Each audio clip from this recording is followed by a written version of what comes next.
gorgeous day here at Ellis Park as we're looking forward to the Sunday card. Picture perfect weather, picture perfect conditions as well here in Henderson, Kentucky, as we have our biggest day of racing so far for the Run Happy Summer Meet. I am your paddock host, Megan Devine, to be giving you my thoughts throughout the day before each and every race. Of course, located usually in the paddock where the horses have their preparation, but right now here in the winner's circle to take you through the preview show with, of course, my partner in crime, Jimmy McNerney. Jimmy, we have 4 stakes races today. In fact, they're all part of that late pick 4, the pick 3 as well. But what a day we have ahead of us. How excited are you? Oh, I'm really excited. Great card. I'm glad, once again, as always, we're on the turf. And that turf pick 3, I'm guessing, is still in play today? I believe so, as far as I've heard. So fingers crossed. Well, I have a really good ticket put together. We'll show later on in the program. I think that thing could have a license to pay, well into the $1,000, and I'm really excited on this race card, Megan. It's really good quality stake races put on by the race secretary Dan Bork and staff, and they held together too. We didn't get a lot of scratches in those, so great race card. Yeah, absolutely, and plenty of opportunities to get involved throughout the day. As you can see on the screen, it is like I said, picture perfect weather. We have just a few clouds in the sky, but we are fast and firm. Happy to report that with the conditions here today. Race number 1, Jimmy, we'll jump right into it. We've got a maiden special weight race ahead of us, sponsored by Run Happy. This one 5.5 furlongs on that turf course, and the start of that early pick 5. I know a wager both you and I really like and we'll have tickets for as well. I thought that there was a number of directions you could go in here. I went 2-7-9 for that top 3 with the 2 at 9-5 on top, but I wasn't willing to single in this first leg. How about you? Yeah, I don't think so either. I mean, the true Jedi, the 2, she should be 9-5, deservedly so. But do I think that means the horse is a sentence? Absolutely not. But I do think the horse will be on the ticket. And Sergeant Lee is one that you spoke that you use. I'm going to use it well. That's the 9 horse from Doug O'Neill's barn. Pretty decent pedigree and a series of workouts that's really eye-catching here as well. That one's 9-2. I'm going to throw in another horse in here for Pine Valley, 4-1. I'll probably spread with just those 3 and try to get through. Maybe the 7 Southern is another one looking at. If my budget allows, those are the 4 I'd be used. But I definitely think you need some coverage here in this turf event to kick things off. I agree with you there, especially with a lot of horses that are just low on experience, some that haven't even tried the turf before. There's a number of things that could happen there, and you can see the handicappers. All 3 of us have quite a few horses in the mix if you combine all of our selections. So race number 1, a tough leg for that pick 5, but certainly sometimes that can mean value, so be sure to play along with that wager. Race number 2, we'll jump along to the start of the early pick 4. This one 6.5 furlongs on that dirt course, which I mentioned is fast here. The water truck just made about 7 passes in front of me, so surely it will be perfect by the time we get to 12:50 for post time. But I went with the 2, 6, and 3, Jimmy, with the 2 Copley on top for Phil Bauer, but also including some of the other horses like Up and Coming Star, who gets a drop in class today. Yeah, that one's 2-1 on the morning line, and she's my top pick that ought her into mischief. Dropping in class into this optional claim and allowance race, and I think deservedly so. I'm going to use her. Now, I don't necessarily really want to single her. This does start to pick 4, but I did want her on my ticket. This is a race, another one I think you need to use about 4 horses in here, including this one and the other 2 that you mentioned. I would probably add Jungle Juice to the outside. This is another one. Now, it is the same condition that she's raced, but I think those 2 other things that she was racing at Churchill Downs were some really, really solid races, and she gets in light, drawn to the outside, 7 pounds off with the apprentice. So I'm going to add her to the ticket. And I believe if your budget allows you, I would use those 4 that you'll see on the screen that Eugene and I have picked there. Absolutely. Race number 3 as we move right along. This one, another maiden special weight. This race for the 2-year-old fillies. 6 furlongs on that maiden track. 10-1-11 was how I saw it here. But again, Jimmy, we have a lot of horses that are light on experience. I had the 10 horse for Greg Foley. The 11 horse Star Posse and also the 3 horse Light or Not are both coming out of the same race at Ellis on July 9th. And you can see the track was listed as sloppy there for that maiden special weight event. And I had made a note before the race that was the race. It downpoured just before that, and the track was extremely sloppy. The tractors hadn't had a chance to go over it or anything. So I'm looking for that race to maybe give us a little bit of a different result here, Jim. Yeah, well, the first thing I did, I went to make sure that Gary, Mary West, and Brad Cox didn't have one, especially in the 1 hole. So that seems to be the trend the last 3 racing days. But no, this is another good quality 2-year-old race. I'm going to use the the 10 somebody's problem in here for Greg Foley. Had a good debut performance, kind of broke maybe a step slow, but rushed up and then faltered, but does have a race under her belt. Does the daughter Run Happy. Electric Sense is one from Brad Cox. He does have one in here. Outlaw Family Stables was a co-owner on a horse yesterday that won here with them as well, a 2-year-old with Talamo. This is the daughter of Street Sense out of a Seeking the Gold mare named Electric Gold. And then one I do want to watch in the paddock, and I'll be probably leaning on you there to see, is the 7 Peacock Glass. The breeding really intrigues me, and the work pattern just absolutely jumped off the page at me. This is one at 5-1 I think I have to have on every single ticket. And if the tote board shows that she does have some action, not dead on the board, and looks good and calm and collected in the paddock, this is one that I might bet with both hands. Yeah, I agree with you there. Rudolph Broussais, an excellent horseman, and he's had kind of an uncharacteristically slow meet, I think, but I'm waiting for his barn to pop a little bit more. I think we're going to see a lot of nice horses start winning from those connections there.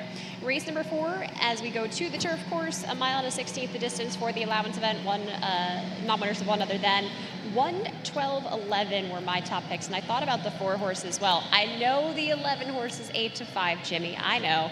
But this is the first time that this filly is going to try the grass here, and I hate taking horses at a short price that are doing something for the first time. So I'm going to maybe take a stand here and try to get some more value with a horse like Final Bell for Bill Mott, who's going to run second start off the layoff and has had good turf performances, and even the 12 horse as well on the outside, Berate for Shug McGahee, another one that needs a little bit of pace setup, although she did show some speed on the dirt, but her turf experience is what I'm going to lean on here. Yeah, exactly, and I'll use Miss Yearwood. No chance I'm singling her. I'm like you. You never bet a horse, really at a short price, doing something for the first time. And another one, if you're using, we haven't even really spoke on it because we've only spread a couple of times in some of these multi-race wagers, but I have a rule, and every time I don't follow it, if I break it, it beats me. It's if you're using more than half the field, just hit the all button because you don't have an opinion. You don't know what you're looking at, and you just have to use them all. So those are the 2. If you follow those all the time, they will pay off for you.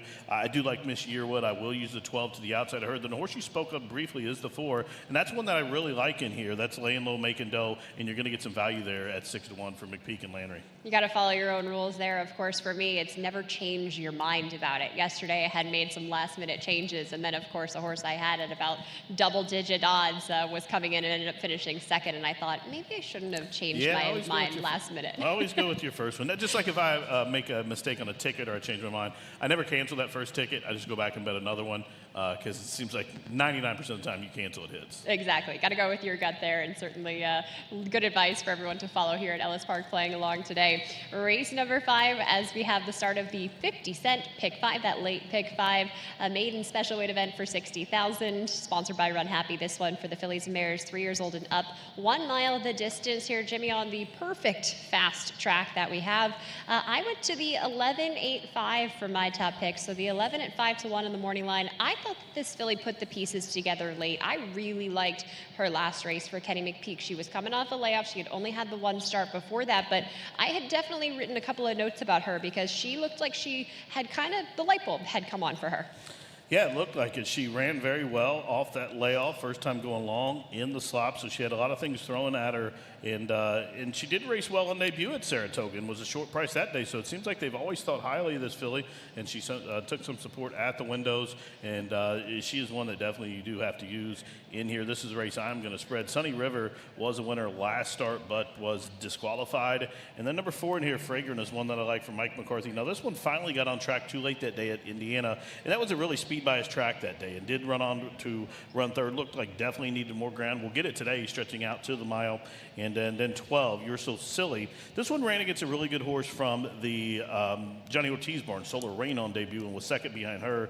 And she's a daughter of Lee, who is 6-1, and that number may even drift up in here. But I want to have all those horses we just spoke of on my tickets for sure in here to start the late Pick 5. I agree with you, and this is another example of just how good the races we've had, the maiden special weight races with all the breeding. I mean, the 3-horse a half to one named Sueño, who won $300,000 and won some stakes races, and then the 5-horse as well, who I'm using pretty much for this reason.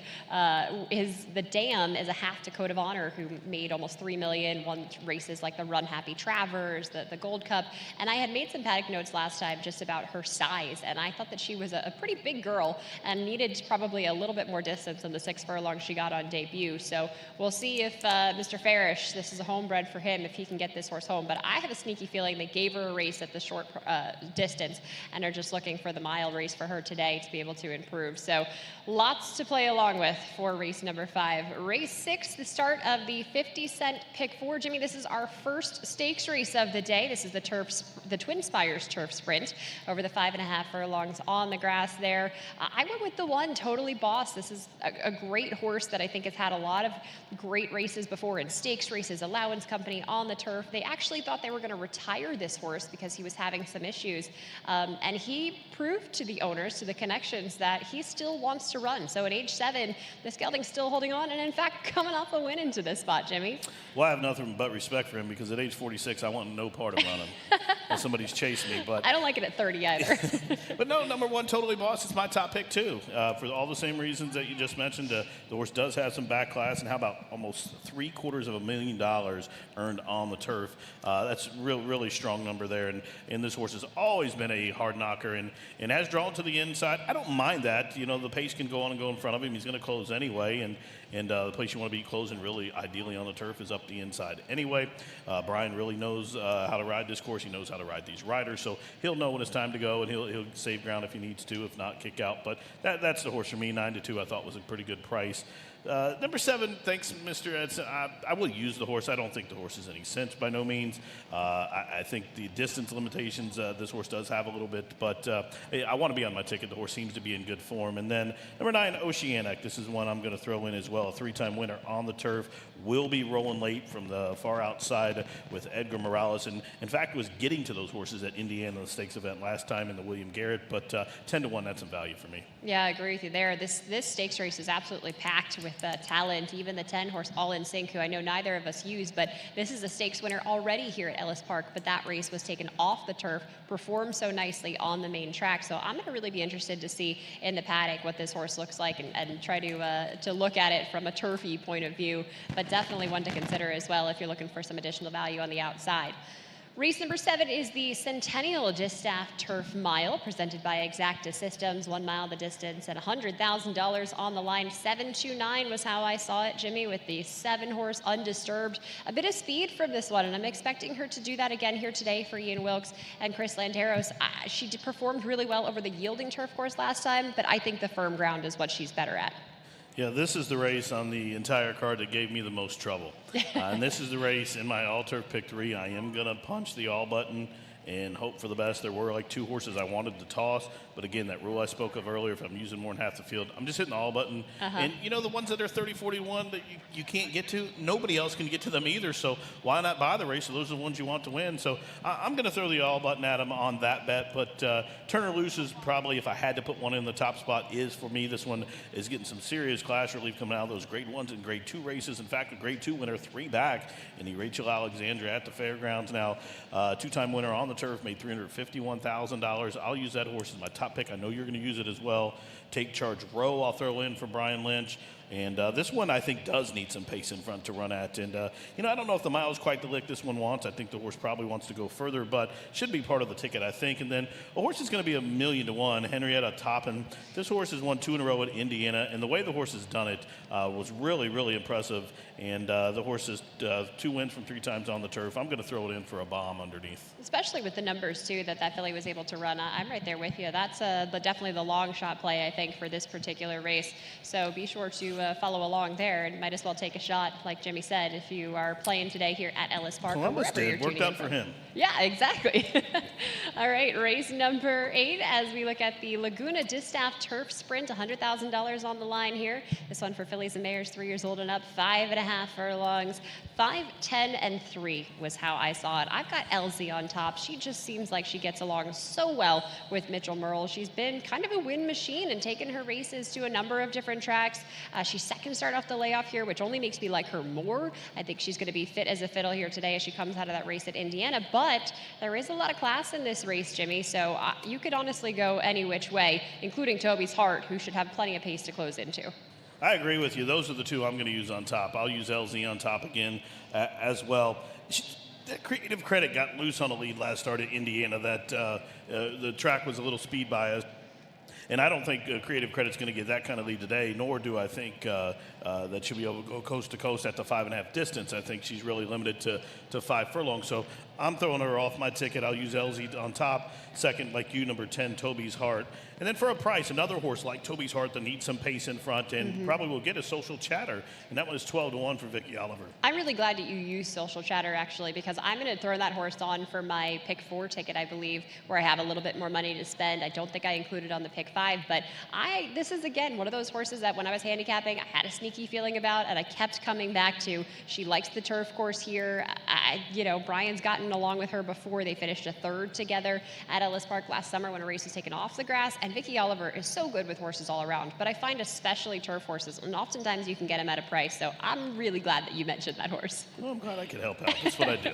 Teamwork here. Yep. Race number 9, the Evan Williams Turf Mile, our final race of the day, another $100,000 stakes race here at Ellis Park, 1 mile the distance. 3-9 are the 2 horses that I'm really going to focus on. I did throw the 11 in there to round out that top 3, but I was interested in the 3, Mr. Dumas for John Ortiz. He's been doing very well here. I know kind of cooled off a little bit in the past couple of days, but I still think that this is a horse that has a lot left to give us. I'm going to excuse the race 2 back and in fact ask Johnny what happened there because that was an uncharacteristically poor performance for that one. And then the 9 horse Gray's Fable for Brian Lynch and our good friend Michel, who is a new rider here, the French rider who's had success internationally and has been riding at Ellis Park for the meet. So those are the 2 horses that I'm going to focus on for the final leg. Jimmy, how about you?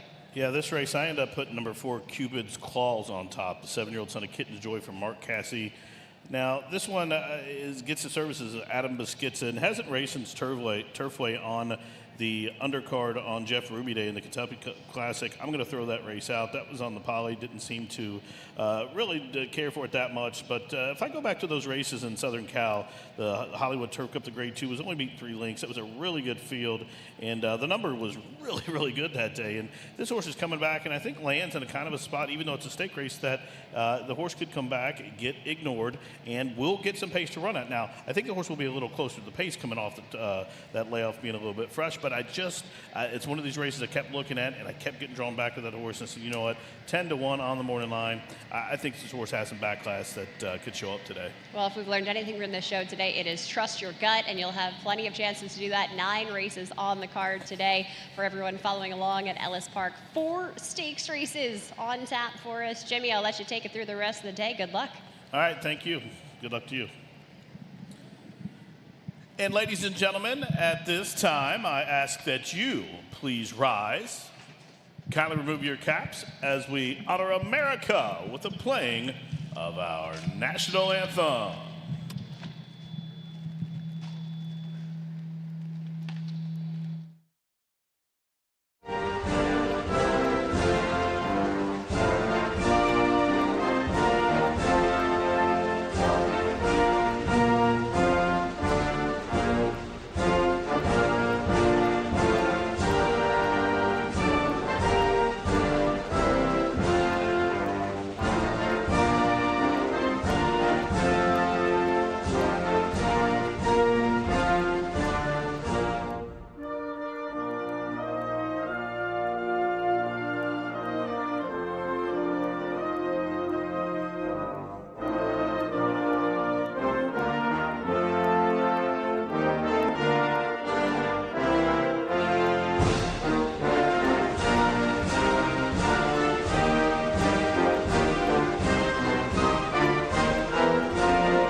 Ladies and gentlemen, I'd like to welcome you into the track today here on Run Happy Dollar Days at the track. A wonderful day of racing here in Henderson and a beautiful day outside for it.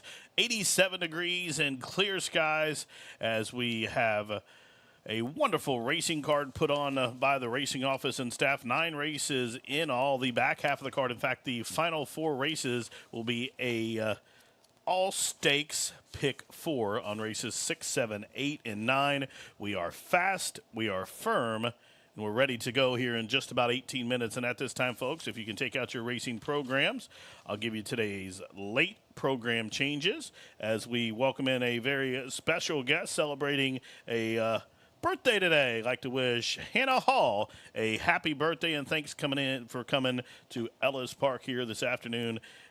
And we wish you the best of luck. Happy birthday to Hannah Hall. If you have those racing programs open, we'll go over these changes. Race 1 kicks off the 50-cent early pick 5.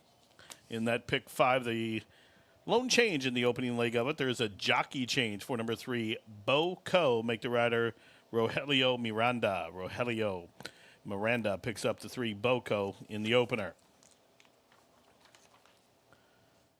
Second race starts the early pick 4. Clear, no changes, race 2.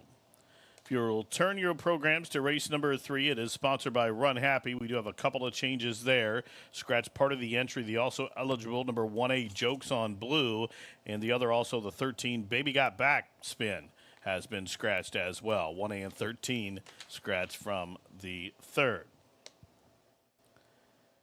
Race number 4, there are 2 scratches. Scratch the 2 Malibu Marley and scratch the 7 Runaway Mom. Fourth race, scratch numbers 2 and 7. Fifth race, sponsored by Run Happy, will go a mile to kick off the 50-cent late pick 5. There is one change. Number 7, Contessina, has been scratched. Race 5, number 7, Contessina, is scratched.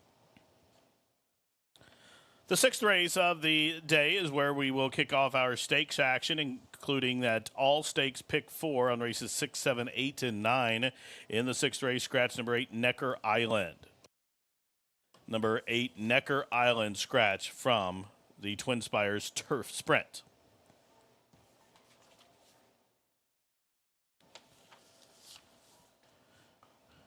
Race number 7 will start the $3 all turf pick 3. It's an all stake pick 3, a $3 all turf pick 3. Now the race does have a 50-cent pick 3 on that sequence as well. Race number 7, a mile on the turf, and it is the Exacta Systems Distaff Turf Mile here in race number 7. There's a scratch of the 10 Sister Annie.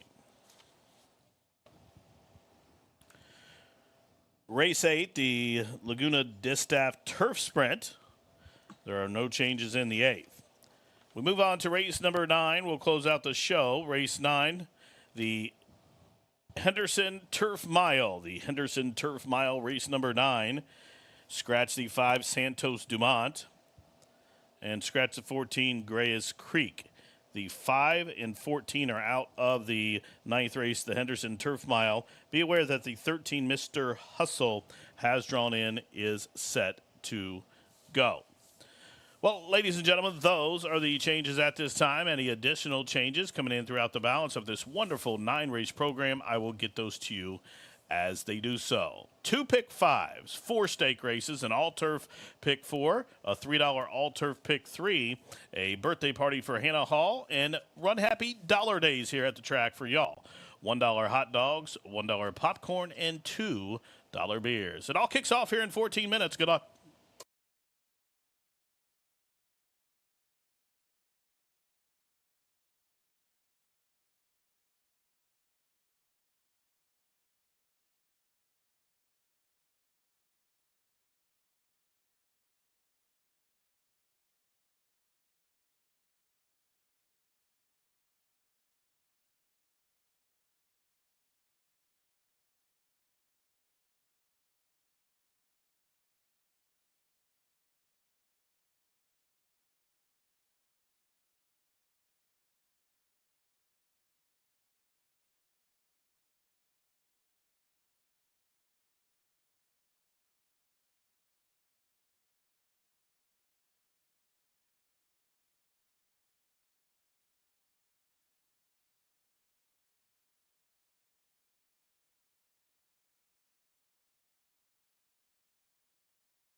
Race number one, just a few moments away here at Ellis Park as we start the day off for our 9-race card, 4 stakes races to get to. Those will start in race number 6, and we have just a fantastic betting event for you throughout the day. Lots to wager on. Of course, we have the early pick 5 that starts right here. We also have the early pick 4 starts in race 2. We'll have the late pick 5, the late pick 4, and the all-turf pick 3 as well. Perfect conditions for racing, fast and firm here today. We kick things off with another Run Happy Maiden special weight. This one, 5.5 furlongs on the grass here for maidens 3 years old and up. And I honestly thought a pretty tough race to start off that pick 5 sequence because you could make a case for a number of the horses in here. For me, I went to the 2 True Jedi on top. This one for Chris Davis, a 3-year-old son of Carpe Diem, who's had some experience on the grass, including a first start where he went 5 furlongs on the grass at Gulfstream Park to finish a really close second that day. Now, I know he's 3 years old, but as a 2-year-old, he did work 10 flat at the OBS sale. So this is definitely one that's been pretty quick from the beginning. He's had a lot of precocity, and I think that's part of the reason why he did so well in that first start. They then tried him on the dirt at Keeneland. He didn't run as well on the main track. And then another race where it was taken off of the turf course as well, and he finished a bad result of 6. Now, since coming back this year, he had one race at Ellis Park where he finished second, beaten by just 3/4 of a length. And I think it was just a matter of getting back to the turf. I think second start off the layoff, he should be a more fit and ready horse here today. So I really think that the 2-horse True Jedi has a shot to win this particular race. Next, I'll move to the 7 horse. That one is Sutherland. Plinker's going on for the 3-year-old son of Twirling Candy, who's got plenty of turf breeding, and in fact 2 races on the grass already, which resulted in a 3rd and very close second place finish at Indiana last time. This is another horse that's going to run second start off the layoff, second start of the year so far. I like that angle. I think horses oftentimes can just maybe need that race to get the fitness that they need to be ultra competitive. Sometimes they just don't have the same amount of drive in the mornings, and so you need that race to really tighten the horses up enough for them to give their optimum performance. So love this horse for Brett Calhoun, and to get Raylu Gutierrez, who not only has ridden this horse a few times before, but is already off to a hot start here or continued to be riding well at Ellis Park. Race number 9, Sergeant Lee. This one for Doug O'Neill, now a first-time starter, 3-year-old son of Mineshaft, who gets Renee Diaz aboard. So you have the 5-pound weight allowance there with the apprentice rider. Lasix for the debut today. He comes out of a very fast work at Keeneland. 5 furlongs in 59-1. That was a bullet workout that morning out of quite a few horses, and they really prepared him well for this start. And he looks like it physically. He's very well tucked up. He doesn't carry a lot of extra condition, which sometimes you see from those younger horses, the horses that haven't had starts before. But with the 5 and 6 furlong drills that they've put into this horse, he certainly seems fit here today. So if there was any question mark about, well, he's a first-time starter against horses with experience, I don't think it's going to be that big of an issue for him. I still think he looks really, really competitive here today. And the connections, of course, have great percentages with this type of a runner. Doug O'Neill with first-time starters wins at 15%. He's only sent a couple of horses here to the Ellis Park meet thus far, but he's had a winner already, and I'd anticipate him having quite a few more as we continue on throughout the Run Happy meet this summer. Now, a few others I'll mention. The 4-horse Pine Valley for Rudolph Brousset. One of the more experienced in here. This horse, who's had 3 starts already, last finished 3rd at Ellis Park, but note that was on the main track. He's going to try the turf for the very first time here today. Horses who are trying the turf for the first time win at 17% for Rudolph Brousset. So that barn pretty much knows what they're doing there when it comes to trying horses on the grass. He's got some great breeding for it as well. So Pine Valley could be a horse on, towards the front of the pack, rather, the gate, in the first 4 spots that you may want to consider, especially since he does seem to have a good bit of early foot, and he looks fantastic here in the paddock. He's definitely a tall, athletic type of a horse. He's very, very tucked up. He looks fit here today. Ellis Park race number 1, a very competitive maiden special weight race ahead of us. Best of luck.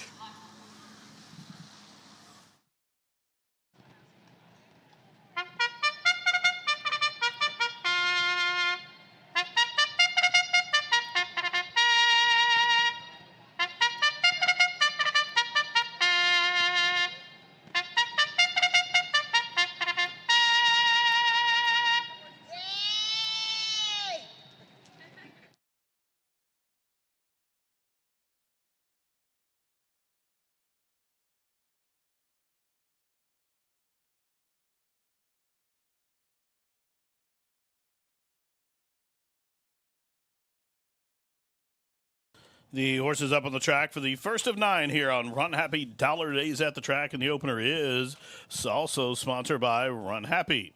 Race number 1, a field of 9, maiden special weight. Sorts to go 5.5 on a firm turf. The turf rail set to 0. No changes. Win, play, show. Exacta try. Super Daily Double. Pick 3 kicks off the early pick 5 in 4 minutes. Good luck.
And the horses are approaching the starting gate for the opener from Ellis Park, field of 9 to go 5.5 on a firm turf.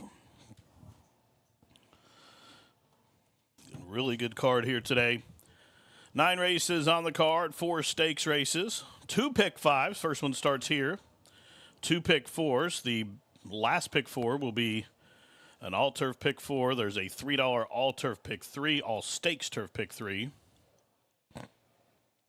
As the field crossing on over for race number 1. 2-1 on True Jedi. 3-1 on debuting Sergeant Lee to the outside.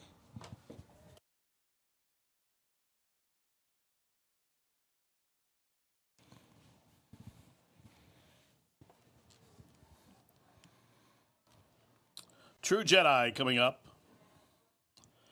Jose Lopez for Chris Davis now goes 9-5.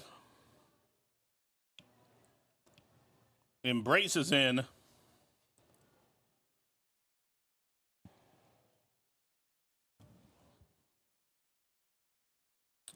Boko. Bit anxious in behind the gate. 50-1 offering with Rogelio Miranda. 3 left to load now once they get Boko in. Navy Soul going in for Bonnie Pittman. Boko still delaying the start. Scott Jordan comes back to assist, and Boko sees that, goes right in. Pine Valley moving in, and Sergeant Lee to the outside on debut for Doug O'Neill. Sergeant Lee, son of Mine Shaft, and the red shadow row will load up to the outside. He goes in. They are at the post.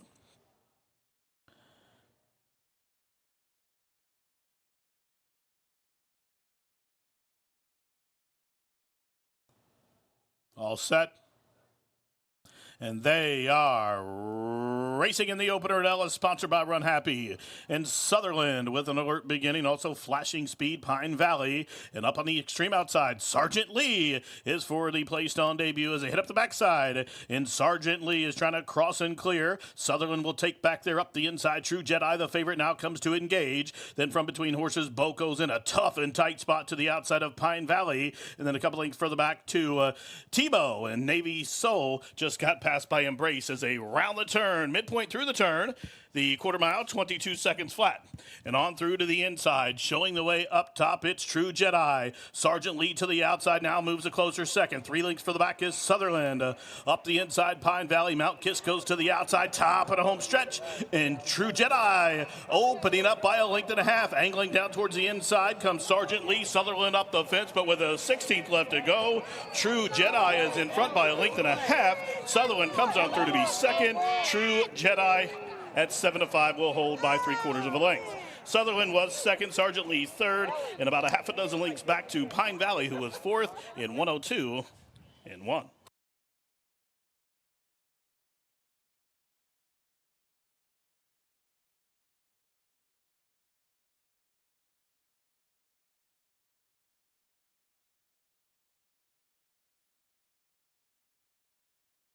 Placing judges post the top 4 finishers. Winner number 2, True Jedi. Second to 7, Sutherland. Third 9, Sergeant Lee. Fourth goes 4, Pine Valley. 2-7-9-4.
Unofficially 2794. Moving into the Jeff Hall winner's circle. Number 2, True Jedi. True Jedi, a 3-year-old bay colt by Carpe Diem out of the Is It True mare named True Kiss. He's owned by Dare to Dream Stable LLC and the Ridiculous Gazmanian Stable, trained by Chris Davis and Jose Lopez up top. True Jedi breaks maiden start number 5 here. And the 5.5 furlong distance was timed in a winning time of 102.1. As the favorite, he returns $4.86, $2.96, $2.70. Exacted $9.79, the 50-cent try, 1976, dime super 11.51. Race number 2 is up next, field of 7 to go 6.5 on the main.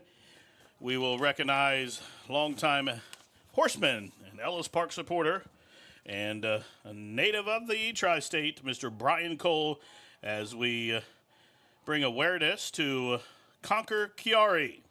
Again, Brian Cole and Conquer Chiari. We're sponsoring race 2 named for Brian's honor and support the cause to fight and show support and gain knowledge about Chiari as race 2, the Conquer Chiari race in 21 minutes.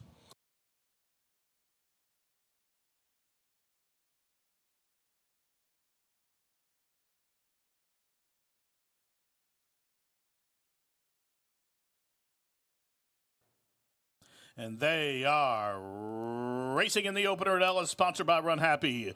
And Sutherland with an alert beginning, also flashing speed, Pine Valley. And up on the extreme outside, Sergeant Lee is for the placed on debut as they hit up the backside. And Sergeant Lee is trying to cross and clear. Sutherland will take back there up the inside. True Jedi, the favorite, now comes to engage. Then from between horses, Boco's in a tough and tight spot to the outside of Pine Valley. And then a couple lengths further back to Tebow and Navy Soul just got passed by Embrace as they round the turn, midpoint through the turn, the quarter mile, 22 seconds flat. And on through to the inside, showing the way up top, it's True Jedi. Sergeant Lee to the outside now moves a closer second. 3 lengths for the back is Sutherland. Up the inside, Pine Valley. Mount Kiss goes to the outside, top of the home stretch. And True Jedi opening up by 1.5 lengths. Angling down towards the inside comes Sergeant Lee. Sutherland up the fence, but with a 16th left to go. True Jedi is in front by 1.5 lengths. Sutherland comes on through to be second. True Jedi at 7-5 will hold by 3/4 of a length. Sutherland was second, Sergeant Lee third, and about a half a dozen lengths back to Pine Valley, who was fourth in 102.1.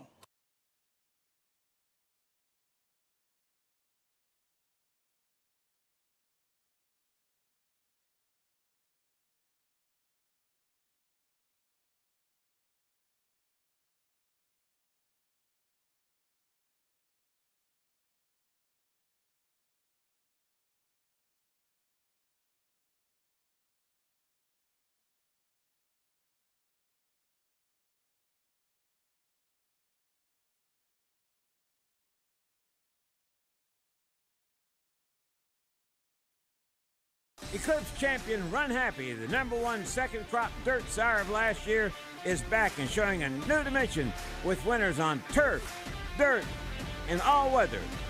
A record-breaking sprint champion, Run Happy is also siring winners at all distances from 7 furlongs to 1.25 miles.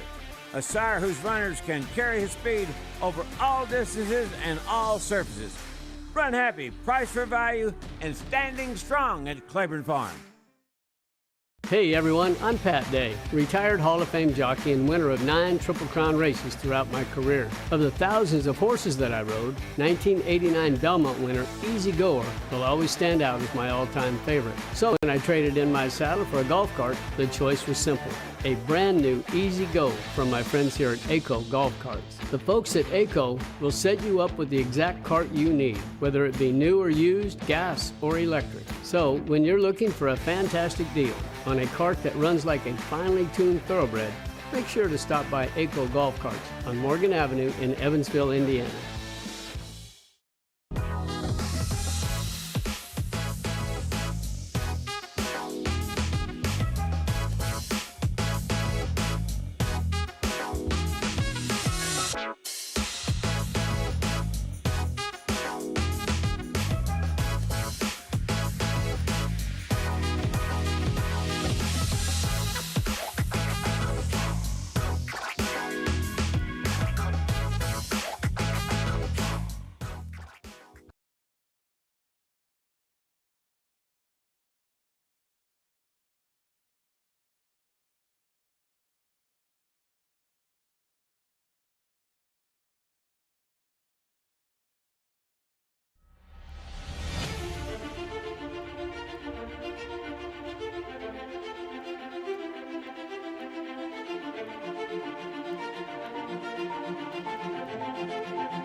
Race number 2 here at Ellis coming up in just 7 minutes as we have an allowance event for non-winners of or never not won twice other than maiden, claiming starter, state bred, number 1-3 races, or claiming price of $40,000. There we go. 6.5 furlongs on the main track is the distance that we're covering here. This is the start of the 50-cent pick 4 as well. Top picks for me, 2, 6, and 3, and I believe I only used 2 of those horses, just the 2 and the 6, for the start of that early pick 4 ticket. The 2 horse in here, Copalia, this one for Phil Bauer, had a really good race last time to finish second by just a length here at Ellis Park. That was over the muddy track. Going to get the fast track here today. I believe if it's still listed as that. We had just a little bit of rain here at Ellis Park, but not enough, I believe, to really make that much of an impact. But the fact that this filly is going to run second start off the layoff here today, she did have some trouble in that race back in July here at Ellis Park. Prior to that, she hadn't raced since Oaklawn Park, in fact, and she hasn't been able to string together consecutive efforts. I do think that this filly should be able to improve today, just based off the way she looks here in the paddock, and also with the form. She's got some great breeding. She's a half to once on Whiskey, who won the Grade 3, I believe, Los Alamitos Derby, so she's got some nice black type in that pedigree as well. 2 going to go on top for me. The 6 horse follows that, and that is Up and Coming Star for Steve Asmussen. Typically has needed a little bit of a pace setup, at least in some of her more recent races, but she showed speed when sprinting here at Ellis Park last summer. So interested to see what they decide to do with her today. Regardless, this is a drop-in class for her. She's been racing in some stakes races, some higher level allowance races as well, at a variety of other tracks across the country. So I think that this field just came up a bit softer than what she's had to deal with before. Certainly think that with the addition of or rather, she does continue to have Lasix as she has had for the past couple of races. She did have Butte last time as well. Does not receive that today as far as I can see in the program. Now the 3 horse is Ready for Change for Neil Pessin. She's quite a stout little mare. I like her for a sprint race for sure. She's kind of a thicker body type, a little bit shorter. She's been racing at the allowance level at tracks like Churchill, Fairgrounds as well, even Arlington Park last summer, but she is coming off a little bit of a layoff here.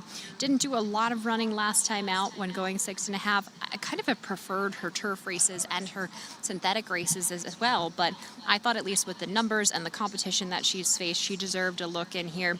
She has had some dirt races that are okay. She's got 2 wins over the fast dirt surface out of 6 tries, so she's certainly not without a chance here. It's just been one that I feel like has had a hard time really putting the pieces together, and she hasn't had a lot of chances to do so over the same kind of condition for some time. Now, I will mention also the 7 horse Jungle Juice looks great here in the paddock. This one trained by Anemia. Gage Holmes gets aboard here, so you had the 7-pound weight relief with the apprentice rider. The normal equipment for her, I did ask the trainer, is those sheepskin cheek pieces that she has here. She does have a bit of speed in some of her best races that she's been in, and she's also another horse that's been a little unlucky with catching some sloppy racetracks here and there. She's been facing some tough company, certainly some salty races, at higher level allowance races, stakes races as well. Tracks like Kentucky Downs, Churchill, Keeneland, etc. So this should be a good landing spot for her in this particular race. She did have a lot of competition for speed last time. Those fractions got pretty salty for her, and she's one that I think physically has made a nice appearance here in the paddock. She's very well turned out, very professional. She's a 6-year-old mare, so certainly she's done this before. She knows what her job is, but I will say that she did have a really nice look to her. Not the tallest mare in the world, but I don't think you need to have that much leg when you're going 6.5 here in a race like this. A few others to mention. The one Compelling Smile. This 5-year-old mare actually only has no left eye, but that hasn't seemed to bother her in some of her prior races. She's looking to get back on top here. She's only been trained by Dale Romans since the end of 2021, and they've been trying to find the right spot for her as well. Tried her routing a couple of times before. She is rearing in the paddock here just before me, in front of the crowd a little bit, so hopefully she'll settle down before they head out to the racetrack. But she's another one that hasn't had that consistent racing. She's had to deal with some layoffs. She's changed surfaces. Like I said, she is getting a change in distance here today as well, but she is 1 for 3 when sprinting at the 6.5.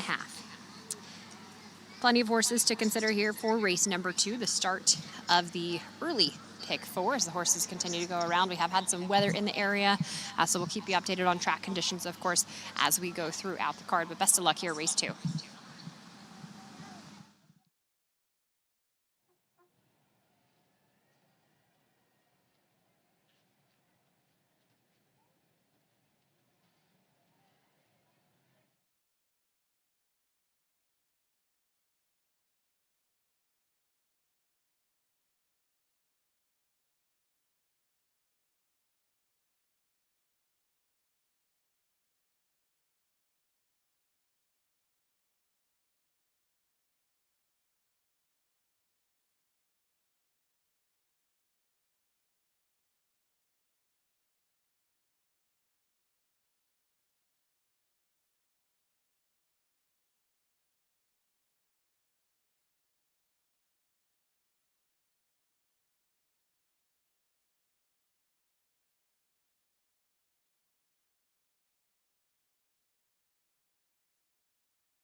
So a little delay here, ladies and gentlemen, while we undergo some track maintenance.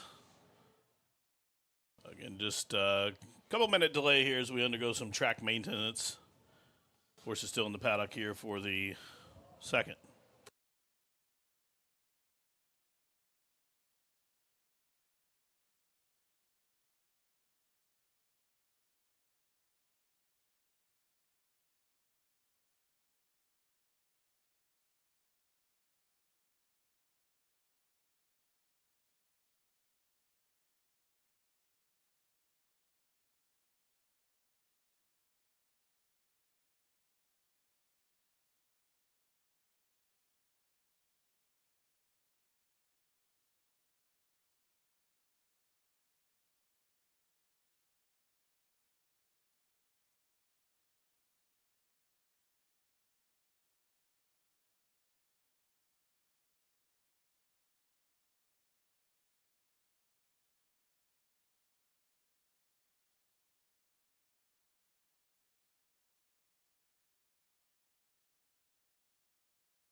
The horse is now on the track for race number 2. Race 2, an optional claimant allowance, 6.5 furlongs on a fast main surface.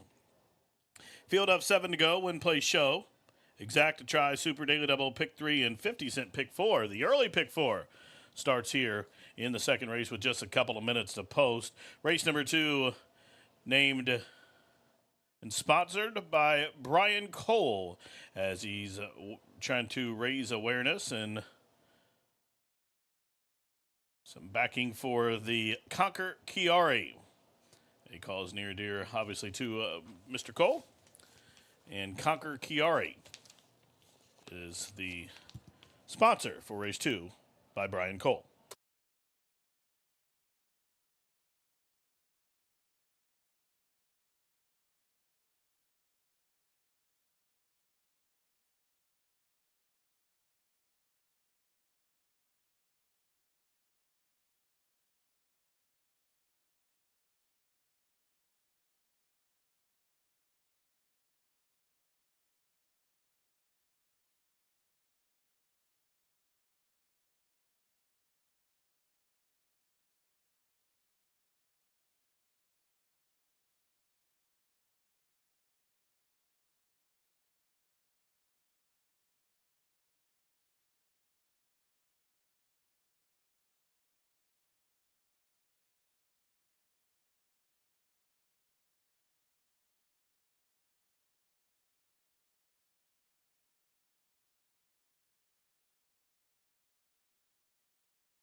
And the horses have turned. They are approaching the starting gate for the second race. Race 2 from Ellis Park. It kicks off the first of 2 pick 4s. This is the early pick 4 races 2, 3, 4, 5. Kicking off with the Conquer Chiari race, sponsored by Brian Cole, local resident who was a longtime horseman here at Ellis Park. A trainer, also had a good pizza business over in Evansville on the First Avenue, I believe. Again, Brian Cole in the house, raising awareness for Conquer Chiari. If you don't know what that is, head on to Google or YouTube and take a look at that. A organization that could use some support. Conquer Chiari for Brian Cole as they load in here. Pick 4 at Hendo, ready for change for Neil Pessin coming up. Up and coming star for Steve Asmussen and Jungle Juice and the Bug Girl to the outside. They are at post, and they are racing. Fast start for Jungle Juice. Also hustled out of there. There goes Recoded, and up the inside, Copelia. These 3 lead the charge up the backside. Up and coming star settles on 4th, a length in front of Ready for Change, who is 5th and 2 in front of Malloy. And Compelling Smiles at the back of the pack. 8 lengths from top to bottom, just outside 4.5 furlongs to go. 3 across the course from the inside out is Copelia, Recoded, and Jungle Juice. These 3 go by the half-mile pole, just about 4.5 lengths clear of Ready for Change after a quarter, 21 and 4/5 seconds. Up and coming stars to the outside of that one, down 6 or 7 back to Compelling Style and Malloy. They round the turn, just about 5/16 of a mile to go. And up top, it is Copelia and Recoded. Jungle Juice has backed off that hot pace with a quarter to go. The half-mile fast 44 and 1. They race to the top of the home stretch. Up to the outside, Recoded has now gained the upper hand, but still fighting on is Copelia. Late on the scene, here comes Ready for Change, closing into that fast pace with a furlong to go. Copelia, the whip is out. Recoded is under a heavy drive as Ready for Change continues to gain ground. It's still Copelia and Recoded in an old-fashioned slugfest, and Recoded threw the knockout punch late to win by about a half a length. Copelia was second, then Ready for Change and up and coming star in 1:15 and 4. Wow.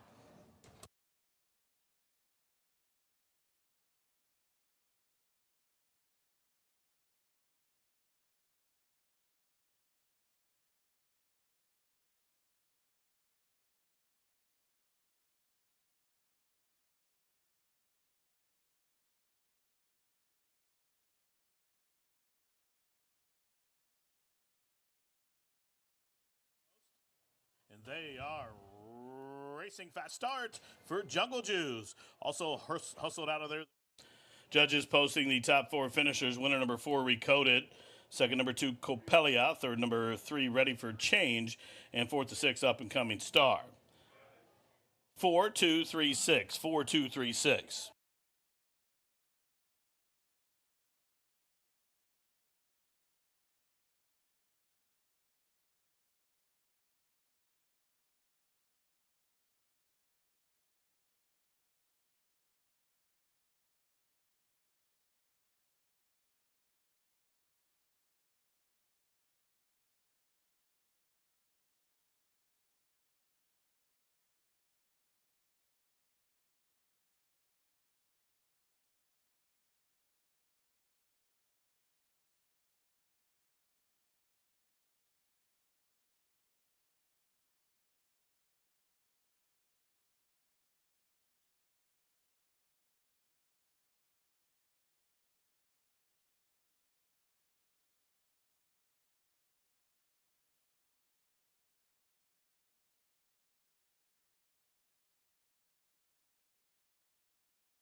Once again, unofficially, 4-2-3-6.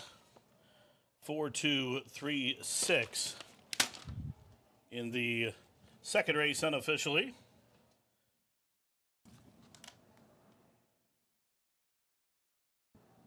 Into the winner's circle. Winning that exciting stretch battle here, she is number 4, Recoded. Recoded, second off the claim win here for owners Foster Family Racing and Doug Miller. The 5-year-old bay mare is by honor code out of the mare named Rehocracy. The trainer, Eric Foster. And the winning jockey here, Gerardo Corrales. Recoded, now a 9-time winner. It's her second victory of 2022 and covered the 6.5 furlongs in a flashy time, 1:15.95 seconds. Recoded, your winner in the circle, $8.42 for $32,286 with that large group in the winner's circle. Exacta 1430, the try 3423, the daily double 2-4, $12.96, dime super $28.79. In a local native winning race number 2, Eric Foster from nearby Owensboro with that big group up in the circle. And several members of that group, including Eric Foster, will be on hand for the presentation momentarily in the winner's circle with another local native here, horseman Brian Cole, who's coming into the winner's circle.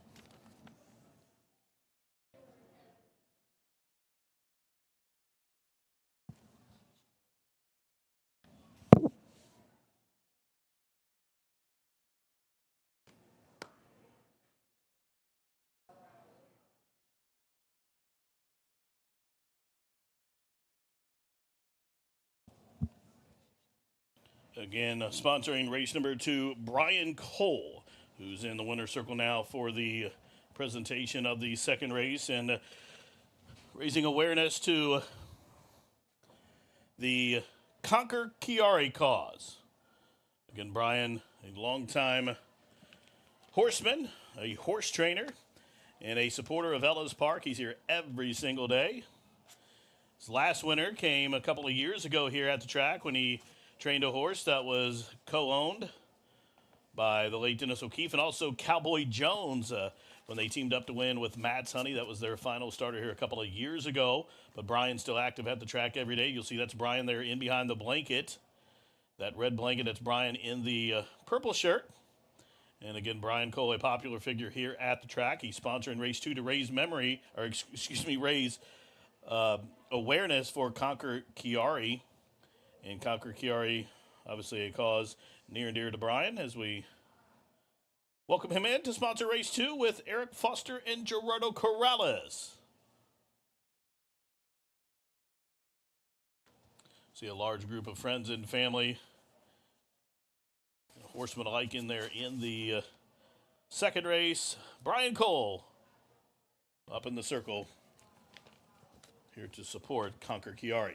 Now, race 3 is up next from Ellis Park. It's sponsored by Run Happy. Post time is in 19 minutes. The 1A and the 13, both also eligibles, have been scratched. Jokes on Blue and Baby Got Backspin. They are out of the upcoming third. Exacta Try Super Day level starts another pick 3. Post time in 18 minutes.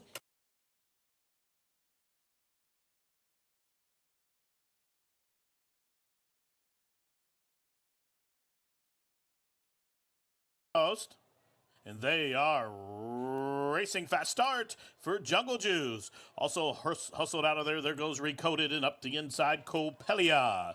These 3 lead the charge up the backside. Up and coming Star settles on 4th, a length in front of Ready for Change, who is 5th and 2 in front of Malloy. And Compelling Smiles at the back of the pack. 8 lengths from top to bottom, just outside 4.5 furlongs to go. 3 across the course from the inside out is Copelia, Recoded, and Jungle Juice. These 3 go by the half-mile pole, just about 4.5 lengths clear of Ready for Change after a quarter, 21 and 4/5 seconds. Up-and-coming Stars to the outside of that one, down 6 or 7 back to Compelling Style and Malloy. They round the turn, just about 5/16 of a mile to go. And up top, it is Copelia and Recoded. Jungle Juice has backed off that hot pace with a quarter to go. The half-mile fast 44-1. They race to the top of the home stretch. Up to the outside. Recoded has now gained the upper hand, but still fighting on is Copelia. Late on the scene. Here comes Ready for Change, closing into that fast pace with a furlong to go. Copelia, the whip is out. Recoded is under a heavy drive as Ready for Change continues to gain ground. It's still Copelia and Recoded in an old-fashioned slugfest, and Recoded threw the knockout punch late to win by about a half a length. Copelia was second, then Ready for Change, an up-and-coming star in 1:15.4. Wow. Post. And they are racing fast start for Jungle Juice. Also hustled out of there. There goes Recoded, and up the inside, Copelia. These three lead the charge up the backside. Up-and-coming star settles on fourth, a length in front of Ready for Change, who is fifth, and two in front of Malloy. And Compelling Smiles at the back of the pack, 8 lengths from top to bottom, just outside 4.5 furlongs to go. 3 across the course from the inside out is Copelia, Recoded, and Jungle Juice. These three go by the half-mile pole, just about 4.5 lengths clear of Ready for Change after a quarter, 21 4/5 seconds. Up-and-coming stars to the outside of that one, down 6 or 7 back to Compelling Style and Malloy. Pace with a quarter to go, the half-mile fast 44-1. They race to the top of the home stretch. Up to the outside. Recoded has now gained the upper hand, but still fighting on is Copelia. Late on the scene. Here comes Ready for Change, closing into that fast pace with a furlong to go. Copelia, the whip is out. Recoded is under a heavy drive as Ready for Change continues to gain ground. It's still Copelia and Recoded in an old-fashioned slugfest, and Recoded threw the knockout punch late to win by about a half a length. Copelia Bay Mares by honor code out of the mare named Rehocracy. The trainer, Eric Foster. And the winning jockey here, Gerardo Corrales.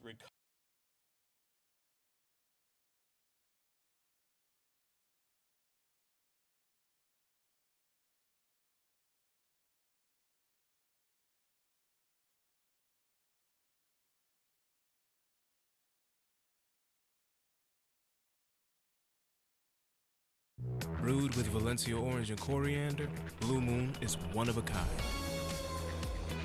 Something this unique could hang in a gallery. But then, you wouldn't be able to grab it. Sure, something so well crafted might belong in a frame, but then you wouldn't be able to drink it. So, we framed it with our signature glass instead. Blue Moon, one of a kind, every time.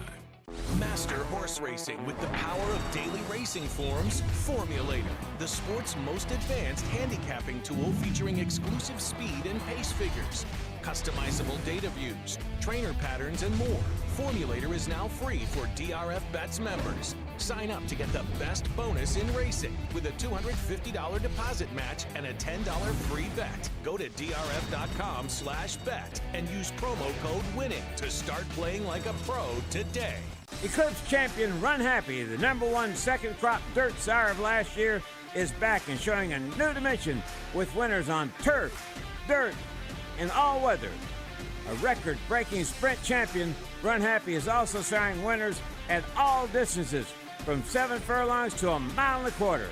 A sire whose runners can carry his speed over all distances and all surfaces. Run Happy, price for value, and standing strong at Claiborne Farm.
Race number 3 up next, as we're just a few moments away from this next event. Maiden special weight sponsored by our friends at Run Happy. This one, a sprinting distance of just 6 furlongs here, but this is another edition of a maiden special weight that I felt was pretty salty. I know when we talked about it in the preview show, both Jimmy and I commenting on how there's a number of horses in here that you could really make a case for based off of their breeding, their workouts, and of course here in the paddock, actually getting a chance to look at them before they while they finish up their preparations before the race is ultra important for a race that's like this. I went with the 10, 1, and 11 for my top picks. Somebody's problem for Greg Foley. This is a horse who's already had a start at Churchill Downs, going 5 furlongs, getting just a little bit more distance here today, but she showed some speed on debut. She was pretty precocious going into that race. She's sired by Run Happy, so lots of great winners, of course, from that stallion. This race sponsored by Run Happy as well. But you know, she's a filly that I thought put in a pretty good performance. She just faded at the end to finish that 3rd place. But I think second start for her is going to be the one that'll really make a difference. And in fact, she has come back after that race and had a recorded workout on August 1st at Churchill Downs, 4 furlongs over the muddy racetrack in 48-3. So I thought pretty well prepared here and certainly had a nice look in the paddock as well. Next, I'm going to take the 1 horse, and that one is, excellent question, a first-time starter for Brandon Walsh, a 2-year-old daughter of Speightstown, who I thought looked good here in the paddock. She's kind of a good size filly. She had a really great big shoulder on her as well. She looks like she's really powerful there. And her body type. She's been training locally here at Ellis at least for the past 2 workouts on August 1st and July 20th as well. She had a gate work here, so she's familiar with the surroundings. She's a filly that I think looks like she will certainly be able to handle this particular distance. She's a daughter of Speightstown, so she's got plenty of good breeding for a sprint distance, which she obviously gets here today. So all systems were go for her as far as my checklist for what I look for in the paddock. Now the 11 horse is Star Posse. This is a filly that comes out of a race here at Ellis Park, who last time the rain, the skies just opened up. It poured right before that race. It was a very sloppy track. The tractors didn't have a chance to go over it. So both the 11 horse and the 3 coming out of that race, I expect that to be productive for either one of those 2 horses. The 11 Star Posse, a really compact body type. It looks like she's going to relish this distance for Hall of Famer D. Wayne Lucas. Any horse in here certainly has a chance. A tough maiden special weight ahead of us for the 2-year-old fillies, sponsored by Run Happy.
Arthur Fonzarelli bringing them on out for the 3rd race here at the P-Patch. Sponsored by Run Happy. Scratch the 1A Jokes on Blue and the 13 Baby Got Back Spin. Win, play, show, exacta try, super daily double, pick 3 wagering, post time in 5 minutes.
And the Philly 2-year-olds have reached the starting gate. It's post time.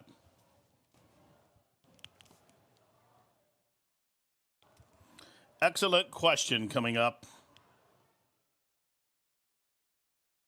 It's taken some support since the window's open. Down to 9-2. 3 left. Electric Sense into line for Albo family. Sent out by Brad Cox. Peacock Glass is up next. 6-1 on the daughter of American Pharaoh.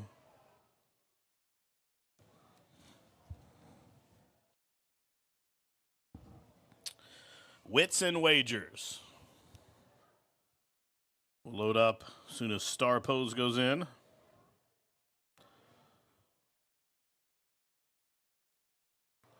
Just one left. G. Watts Humphrey Jr.'s Wits and Wagers, the daughter of Union Rags out of a Mineshaft mare, loading up to the outside for Vicky Oliver and Rafael Bejarano.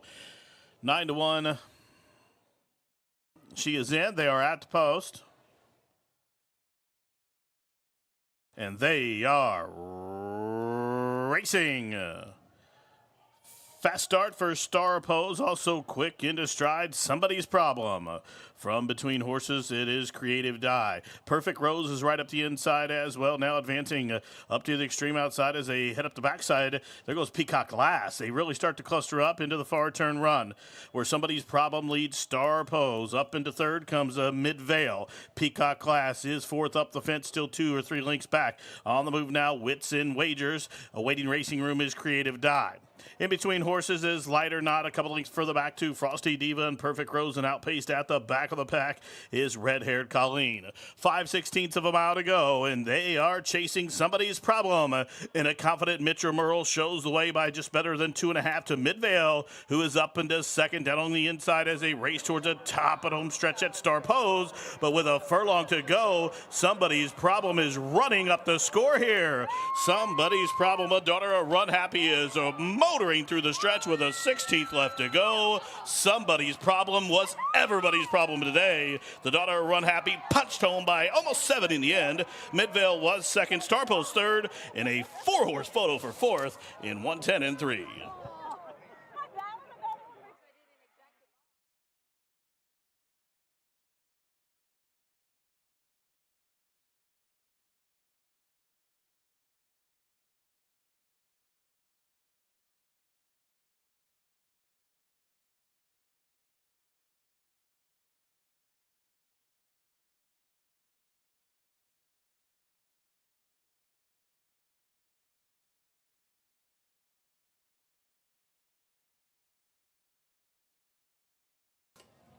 Judges posting the top 4 finishers. Winner 10, Somebody's Problem. Second, 9, Midvale. Third, the 11, Star Pose. Fourth, number 5, Creative Die. 10, 9, 11, 5.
Into the winner's circle, number 10, Somebody's Problem.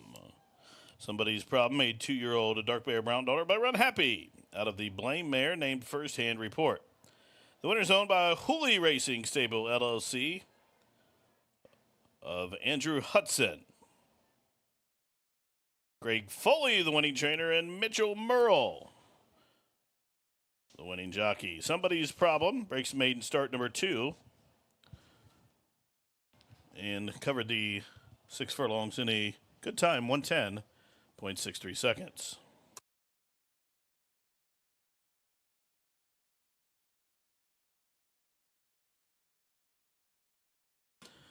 $768, $418, $330 on the winner. Exacta $54.83, 50-cent try, $239.64. The daily double, $20.69. Pick 3, $21.22. The dime super on the Hooley Hudson Hutch play, $694.66 on that 10-9-11-5 combination.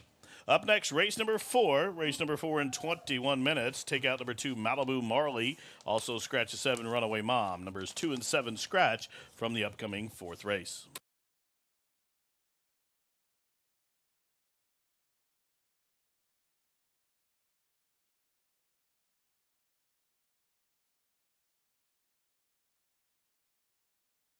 And they are racing. Fast start for Star Pose, also quick into stride, Somebody's Problem. From between horses, it is Creative Die. Perfect Rose is right up the inside as well. Now advancing up to the extreme outside as they head up the backside. There goes Peacock Glass. They really start to cluster up into the far turn run, where Somebody's Problem leads Star Pose. Up into third comes Midvale. Peacock Glass is fourth up the fence, still 2 or 3 lengths back. On the move now, Wits in Wagers. Awaiting Racing Room is Creative Die. In between horses is Light or Not, a couple lengths further back to Frosty Diva and Perfect Rose, and outpaced at the back of the pack is Red-Haired Colleen. 5/16 of a mile to go, and they are chasing Somebody's Problem. And a confident Mitchell Merle shows the way by just better than 2.5 to Midvale, who is up into second down on the inside as they race towards the top at home stretch at Star Pose. But with a furlong to go, Somebody's Problem is running up the score here. Somebody's Problem, a daughter of Run Happy, is motoring through the stretch with a 16th left to go. Somebody's Problem was everybody's problem today. The daughter of Run Happy punched home by almost 7 in the end. Midvale was second, Star Post third, in a 4-horse photo for fourth in 110-3. And they are racing. Fast start for Star Pose, also quick into stride, Somebody's Problem. From between horses, it is Creative Die. Perfect Rose is right up the inside as well. Now advancing up to the extreme outside as they head up the backside. There goes Peacock Glass. They really start to cluster up into the far turn run, where Somebody's Problem leads Star Pose. Up into third comes Midvale. Peacock Glass is fourth up the fence, still 2 or 3 lengths back. On the move now, Wits in Wagers. Awaiting Racing Room is Creative Die. In between horses is Light or Not, a couple lengths further back to Colleen. 5/16 of a mile to go, and they are chasing Somebody's Problem. And a confident Mitchell Merle shows the way by just better than 2.5 to Midvale, who is up into second down on the inside as they race towards the top at home stretch at Star Pose. But with a furlong to go, Somebody's Problem is running up the score here. Somebody's Problem, a daughter of Run Happy, is motoring through the stretch with a 16th left to go. Somebody's Problem was everybody's problem today. The daughter of Run Happy punched home by almost 7 in the end. Midvale was second, Star Post third, in a 4 Run Happy, out of the Blame Mare named First Hand Report. The winner is owned by Hooley Racing Stable, LLC, of Andrew Hudson.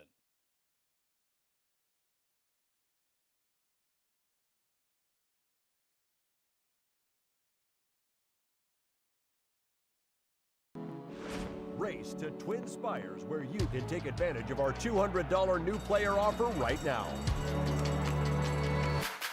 Register with code GET200 to start earning your bonus of up to $200 with Twin Spires, where you can watch and bet on the best racing from across the globe. Plus, you can check out our expert picks and weekly promotions. Fast and secure online betting with Twin Spires. Download the app and bet now. Eclipse champion Run Happy, the #1 second crop dirt sire of last year, is back and showing a new dimension with winners on turf, dirt, and all weather. A record-breaking sprint champion, Run Happy is also siring winners at all distances, from 7 furlongs to 1.25 miles. A sire whose runners can carry his speed over all distances and all surfaces. Run Happy, price for value, and standing strong at Claiborne Farm.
Race number 4 up next here at Ellis Park as we head to the turf. We've got a route race for you at the distance of 1 1/16 and a few scratches to note there you can see on the bottom of your screen. But for the most part, a good sized field still assembled. A fantastic betting event that starts off a 50-cent pick 3 for you as well.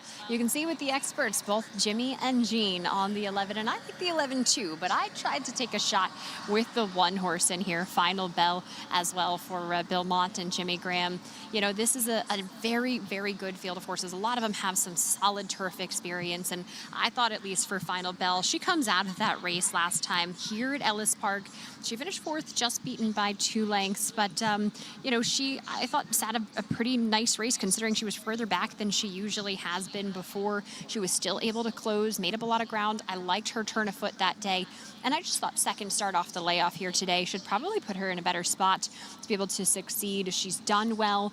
Clearly, this is a horse they thought from the beginning she'd be better off at a route of ground. She's a tall, leggy type. She's a gorgeous daughter of Uncle Mo, but she just looks like a true professional here in the paddock. She looks like a pretty uncomplicated type. She's just in a nice snaffle bit. And I just thought she really, really made a nice appearance in the paddock. She's got a good turfy leg to her as well. So excited to see this horse make a start back here again. Obviously has taken some money, 6-1 on the morning line, but those odds cut nearly in half now. So we'll see what it is when we get to post time. We'll talk about the 12 horse next, and that one is Berate. His one for He's still getting saddled here in the stalls, but has had 2 races back after a layoff from December until May, so quite some time away from the racetrack, but came back and finished 6th at Churchill Downs over the 1/16 on the grass in an allowance race. Showed some early speed and I think just got tired, probably needed the race in order to get that fitness back after the layoff. But last time out here at Ellis, she really seemed to take to the turf course, and that's something else you want to look for in a race like this where you have a number of horses who have had the experience here at Ellis. They might like this a little bit better than those that are trying it for the first time. Something maybe to rely on in a field that's of closely matched competitors. But I thought Berate, with the turn of foot that she showed as well, looked like a good entry, especially since she had to be steadied at some point during that race. So it wasn't an entirely clean trip for her. Joe Talamo was aboard that day. He's back aboard here today.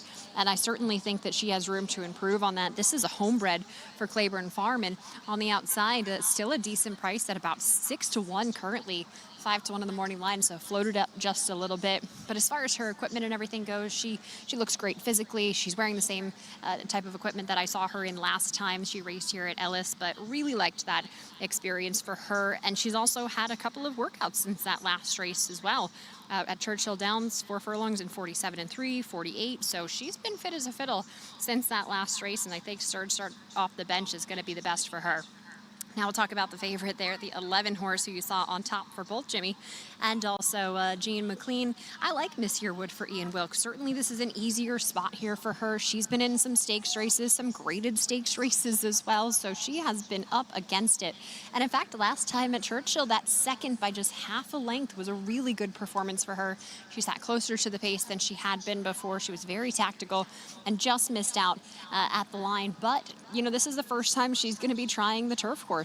That being said, Ian Wilkes wins at 15% with horses first time on the turf, 17% moving from dirt to turf. So the statistics are there, the credentials are there. But again, she was 8-5 on the morning line, and I was curious to see what she would end up being. She has floated up to a pretty fair 3-1, but I wasn't willing to take a horse at a short price that was doing something for the first time. Just a rule of thumb for me with handicapping and betting. But she certainly looks good here in the paddock as well.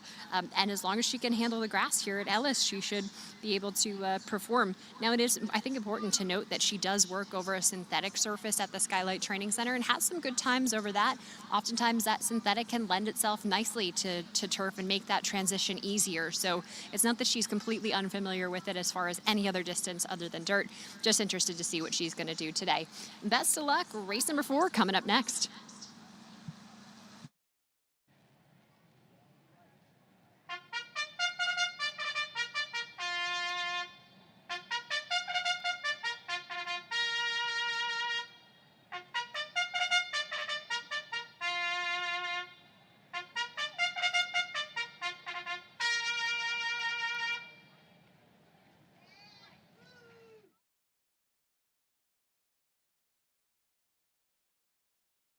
The horses up on the track for the fourth race from Ellis Park, race number 4, a mile and 16th on a firm turf. The turf rail set to 0 per $61,000. Scratch number 2, Malibu Marley. Scratch 7, Runaway Mom.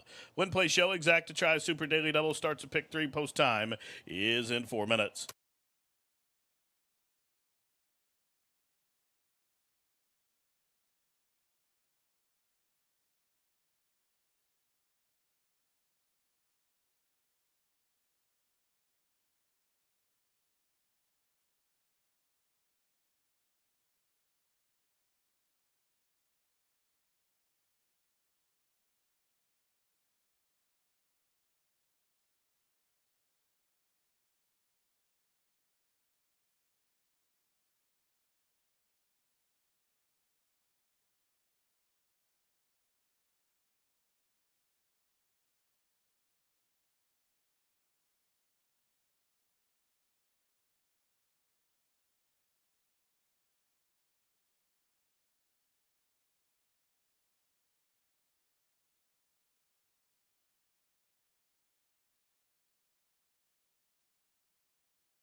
Just a couple left to load here for the fourth race.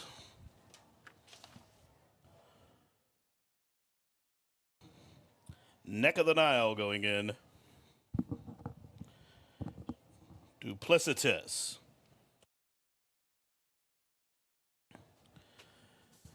Berate up to the outside. Fillies and mares to go a mile and 16th are at the post.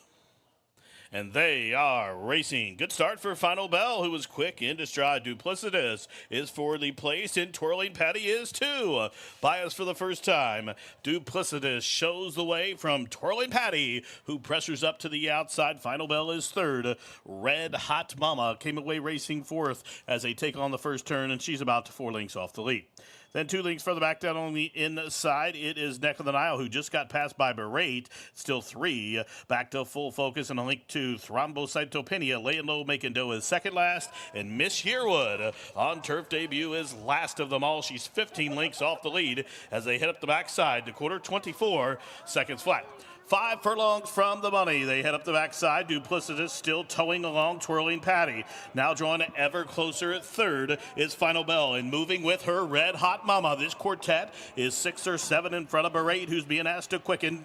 Neck of the Nile to the inside. Still 4 back to the great Thrombocytopenia. A link to Laying Low, Make a Dough, who's on the move. And right on her back, Miss Yearwood is being asked to go. And there she goes. She's cut loose from the back of the pack with just outside 5/16 to go. Half mile, 47 and 2.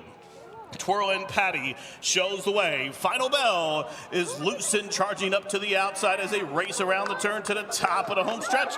Twirling Patty will cut the corner. Final Bell raises the stakes up to her throat latch to the outside. In the center of the track, gaining ground from the back of the pack, Miss Yearwood with those giant strides. And here she comes up, and after Final Bell, Miss Yearwood just raced right on past Miss Yearwood. Miss Yearwood in turf debut, last to first to get the win, and she won by just about a length. Final Bell was second, a 3-horse pitcher for third in 1:42 and 1.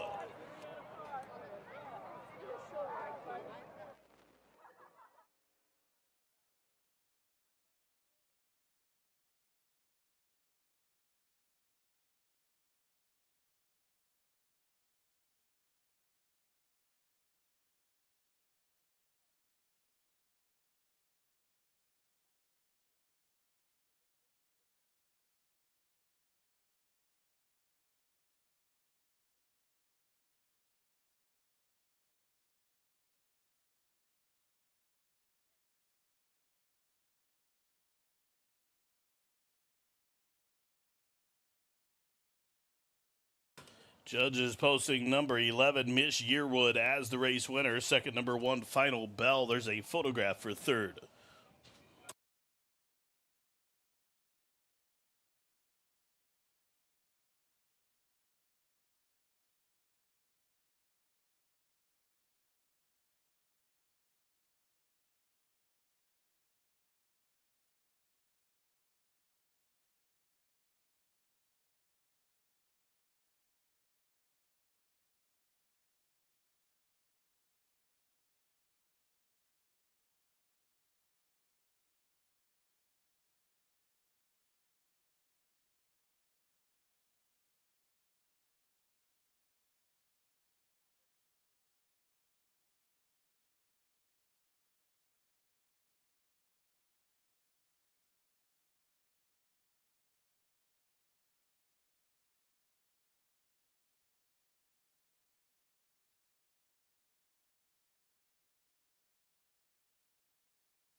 Result of the photo goes to number 12, Berate for third, 4th to 6, Duplicitous, 11-1, 12-6.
Objection into the running of the fourth race. The jockey aboard number 5, Neck on the Nile, apprentice Renee Diaz, who finished unplaced, has lodged a claim of foul against your unofficial winner, number 11, Miss Yearwood, alleging interference near the top of the stretch. Again, number 5, Neck of the Nile's jockey, who finished unplaced, has lodged a claim of foul. It does affect your winner, number 11, Miss Yearwood. 5 against 11, alleging interference near the top of the stretch.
No change. The claim of foul has been disallowed. There will be no change, as is 11-1-12-6, as Landeros gets a leg back up aboard the American Girl, number 11, Miss Yearwood, a 3-year-old bay daughter of Will Take Charge out of the Oswego mare named Satisfaction.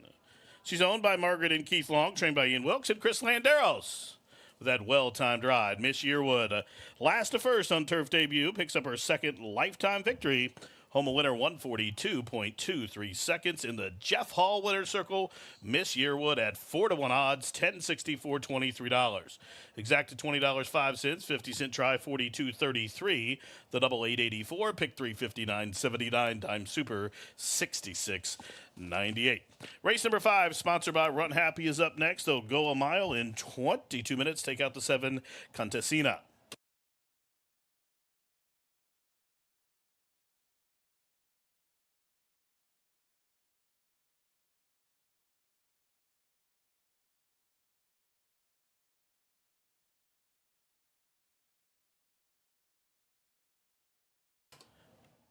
21 minutes to post here for the fifth race as I sit it down to Megan Devine, who's in the paddock with a special guest. Jimmy, yeah, we of course want to talk about the races we have coming up later. Such a big stakes day today at Ellis Park with the 4 races later on. And one of the jockeys, of course, is Mitchell Merle. And we want to get a jockey's insight, but also a fan's insight here for the 100-year anniversary. Ellis and Mitchell, you have LZ coming up later. Lots of speed for that horse. But what is your plan going into the race? First off, we're going to try to break well and get her in a good position. The turf's a little wet, so it just depends on her to keep running strong and getting to the wire. Certainly, this is a horse that I know you like, Mitchell, but also we've got Mallory with us today, Mitchell's girlfriend as well. This is a horse that I hear you're very fond of. What do you love so much about her, and what do you love about Ellis Park? She's my favorite horse by far. She always runs hard for him, and she likes to be at the front of the pace, and if she gets out, she's hard to catch. What kind of celebration are we going to see from you if she wins? Oh, I'll probably freak out. All right, well, I'm not the only one that has a question here to ask today, so Mitchell? Thank you.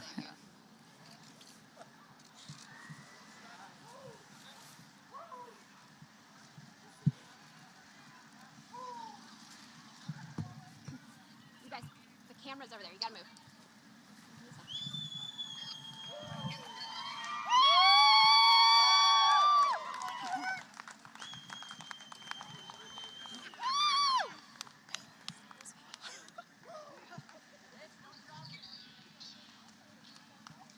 She said yes, definitely.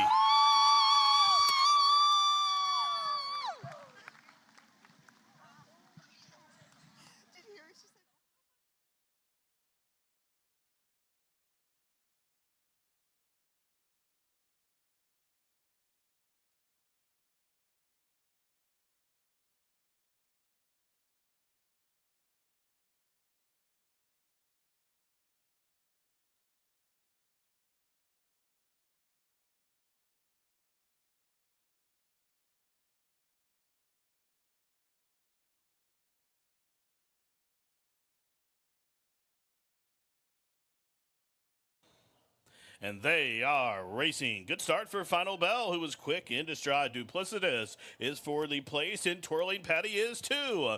Bias for the first time. Duplicitous shows the way from Twirling Patty, who pressures up to the outside. Final Bell is third. Red Hot Mama came away racing fourth as they take on the first turn, and she's about 4 lengths off the lead. Then 2 lengths further back down on the inside, it is Neck of the Nile, who just got passed by Berate. Still 3. Back to full focus and a link to Thrombocytopenia. Laying low, making dough is second last. And Miss Yearwood on turf debut is last of them all. She's 15 lengths off the lead as they head up the backside to quarter 24 seconds flat. 5 furlongs from the money. They head up the backside. Duplicitous still towing along Twirling Patty. Now drawn ever closer at third is Final Bell. And moving with her Red Hot Mama. This quartet is 6 or 7 in front of Berate, who's being asked to quicken. Neck of the Nile to the inside. Still 4 back to the great Thrombocytopenia. A link to Laying Low, Make a Dough, who's on the move. And right on her back, Miss Yearwood is being asked to go. And there she goes. She's cut loose from the back of the pack with just outside 5/16 to go. Half mile, 47 and 2.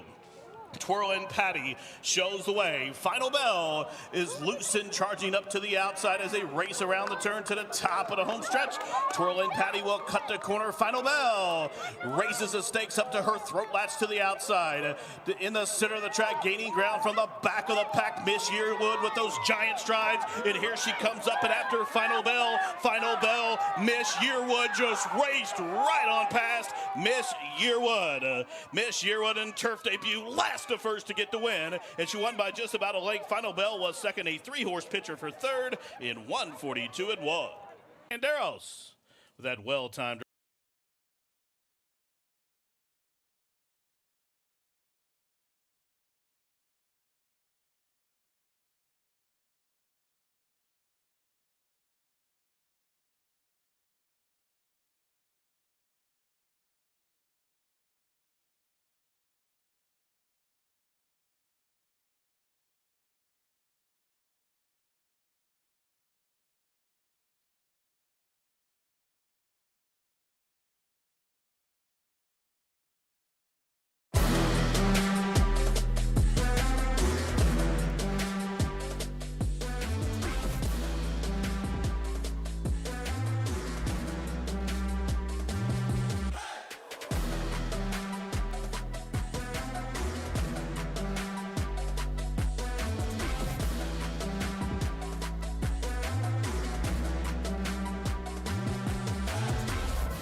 Eclipse champion Run Happy, the #1 second crop dirt sire of last year, is back and showing a new dimension with winners on turf, dirt, and all weather.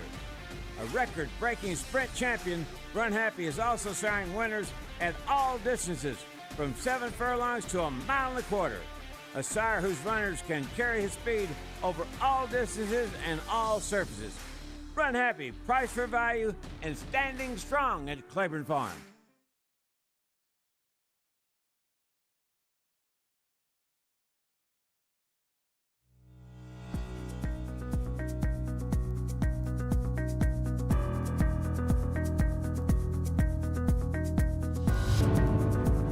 Henderson captures what's inside you. Nature and history are its backdrop. Always familiar, but never the same. So, what's your nature?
Lots of exciting results today, including for our very own Mitchell Merle. Big congratulations to him and his now fiance Mallory on their happy engagement here at Ellis Park. Might as well on a big day of racing, and we continue that here with a great race to start off the 50-cent Pick 5 as well. We've got another maiden special weight event sponsored by our friends at Run Happy. This one for the fillies and mares 3 years old, end up 1 mile the distance on that nice fast track as we have returned to beautiful sunny skies here at Ellis Park. A little bit of everything everything here today. Top selections for me, I went to the 11, 8, and the 5. So the 11 on the outside, that one is Sweet Lady Ivanka for Kenny McPeak, who's had 2 starts already. Debuted at Saratoga over the 7 furlongs, and in fact took some money that day, was about 5-1, and put in an okay performance to finish 4th, was in against some very nice horses, including Speedometer, who will show up in one of our stakes races later on here. But then they gave her some time, I think, just to grow up a little bit, probably to just mature into herself. She's a bit of a light-bodied filly, and, you know, I think the distance also is probably going to help her. They tried her over the 1 mile already. It was a sloppy racetrack last time on July 17th right here at Ellis, so they gave her lots of time off. She grew up a little. She ran that nice second with Corey Lannery, and I thought she really put the pieces together late. It seemed like in that race the light bulb came on for her, and she was able to make up some ground there in the final stages of the race. So I'm looking forward to a much better effort for her here today, as she kind of knows what's going on a little bit more. She's typically a filly in her past 2 races that has been tactical. She sat off the pace, kind of saved some ground, and then just needed that finish, which I think she showed last time at about the 16th pole. So she comes out of that race with a nice work at Churchill Downs, 4 furlongs in 48 and 4, and then comes into this spot. So I think she's very well prepared by the Kenny McPeak barn. And again, Corey Lannery aboard last time. He gets the mount again here. He rides excellently for this barn. They're winning together at about 43% with a small sample size here at Ellis. Now the 8 is Sunny River for Brad Cox. Also has had 2 starts. She debuted at Churchill Downs actually at 6.5 furlongs and finished a really nice second, beaten by 3 lengths. She was a filly that I think, again, probably wanted to stretch out some more, and she did last time at Churchill. Over the 1-turn mile, she showed speed that day, which she did not on debut. So it really seems like the distance helped her out. She was able to flash that early foot, and I think the fractions probably at the route of ground helped her with that. So she technically crossed the wire first, but she was disqualified and placed second. So she finds herself back in at the maiden special weight level here. So she's got to get through once more. But Sunny River, certainly for the Brad Cox barn, he wins here at 15% and across the board at about 25% average with this amount of time between races, dirt, route, maiden special weight. So comes from a very, very productive barn and gets Joe Talamo aboard for the first time, who's picked up quite a few nice horses, both for the Brad Cox barn, also Steve Asmussen, a few other nice horses as well. So Sunny River certainly has to be included, and I believe was favored a lot this morning, is 9-5 right now. So certainly holding there as one of the horses to wager on in here. Now I have the 5 horses, my 3rd selection, and that one is Take Care for Robbie Medina. This one, a 3-year-old daughter of Honor Code, who's got some great breeding behind her. She debuted here at Ellis over the 6 furlongs. She finished 5th, beaten by 6 lengths that day. And I had on my comment lines that she was a really big girl. I thought that the more distance would certainly help her as well as she got to stretch out. And in fact, she's got some good breeding. This is a homebred for Mr. Farish. She is out of a dam, Warm Embrace, who is a half-sibling to Code of Honor, who made almost $3 million and won races like the Run Happy Travers, a Grade 1 event, the Jockey Club Gold Cup at Belmont. So you've got that kind of longer route dirt form if you reach back a little bit, and obviously Honor Code himself, the sire of this horse, had that form too. So Take Care, you know, at a price 12-1 in the morning line, now 11-1 here. I think this is a horse that they've been waiting on for quite some time. She certainly seems like something special, and I just think the distance is going to help her today.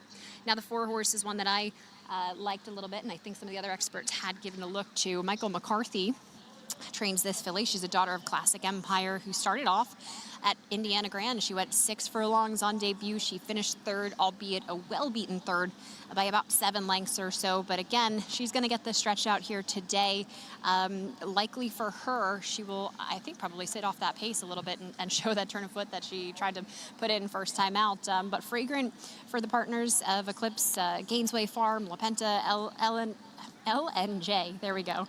Got some great connections there for a filly that they reached down and paid $310 for at the Keeneland sale. So certainly, I think some talent from her. And again, really, really, really like the stretch out for that particular entry. Horses are headed out to the track. Riders getting a leg up there for our next Run Happy maiden special weight here at Ellis Park, distance of 1 mile. Good luck.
The horses on the track for the 5th race, sponsored by Run Happy. This is a maiden special weight for the girls to go a mile. Scratch number 7, Contessina. Number 7 is scratched. Win, play, show, exact to try. Super Daily Double starts a pick 3, and it starts the late pick 5. 50-cent pick 5 starts here with this maiden special weight, and the next 4 are stakes races in that betting sequence. A 50-cent late pick 5 up next.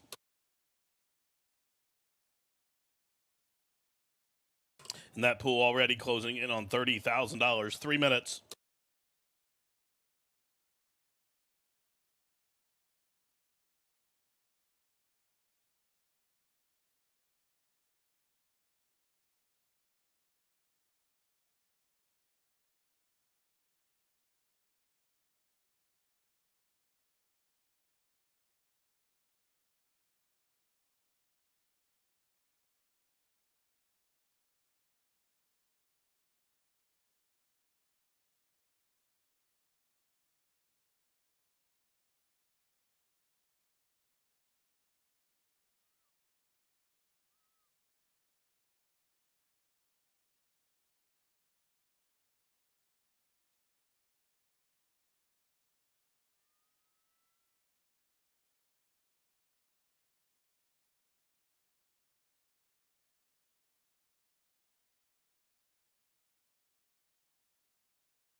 Approaching the starting gate. Less than a minute to make those pick 5 wagers from Ellis Park. A really nice pick 5 sequence kicking off with this maiden special, followed up by 4 stakes races. All those stakes on the turf.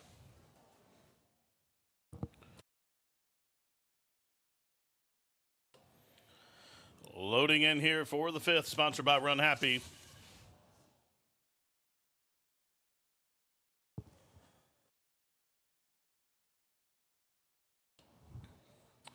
Very Wealthy and Rolston going in. Pick 5 pool closing in on 60,000. Half the field loaded. Fragrant moving in, as is Please Be Kind. Take Care. Mr. Ferris stretching out here. Sweet Lady Ivanka moving in You're So Silly.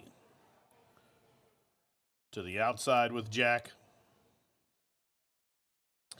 Field of 11 fillies and mares are at the post. And they are racing. Good start for Very Wealthy. Also quick into stride. Take Care is flashing speed on the stretch out.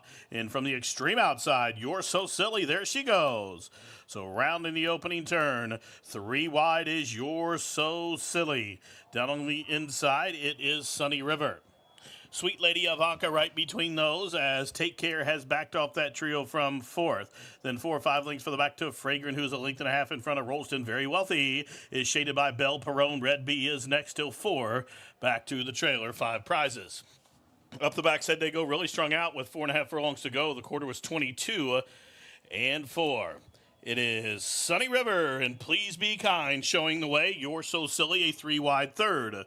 Down the inside, racing in 4th, needing some racing room is Take Care. Sweet Lady Ivanka has her covered up the front 5, covered by 3 lengths, and there's a big break of 10.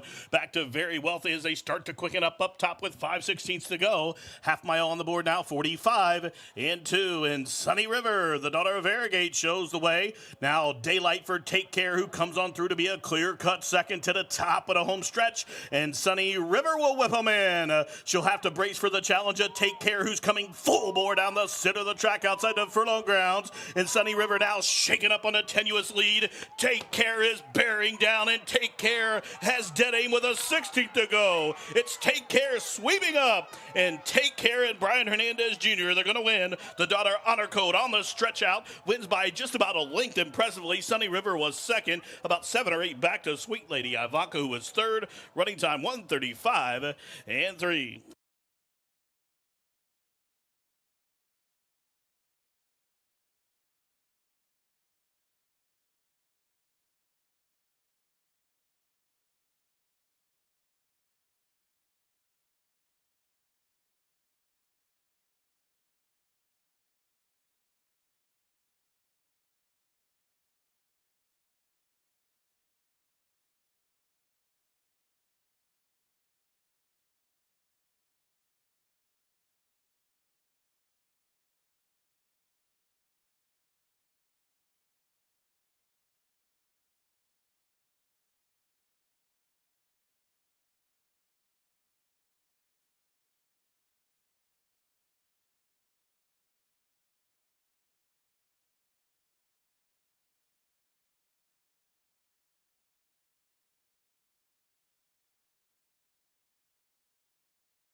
Judges posting number 5, Take Care at 15-1 as the race winner. Second, number 8, Sunny River. Third, the 11, Sweet Lady Ivanka. And fourth, number 4, Fragrant. 5, 8, 11, 4.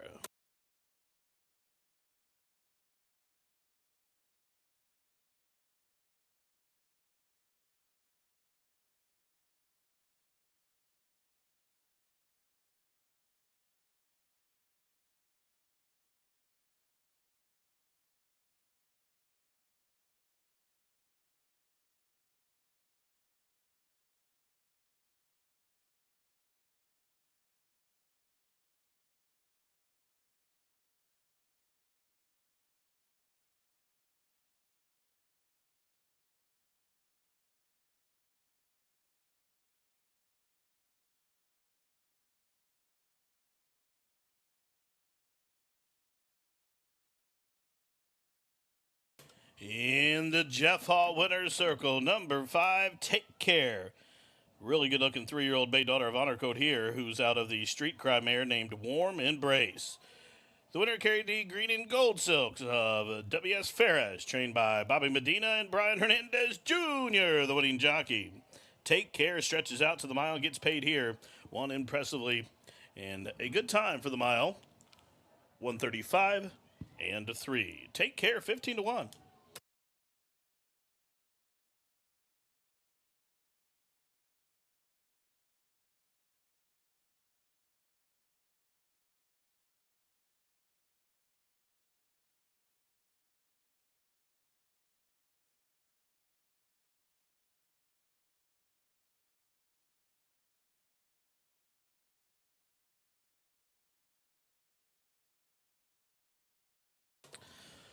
The winner, $33, $13.52, and $7.18 to show.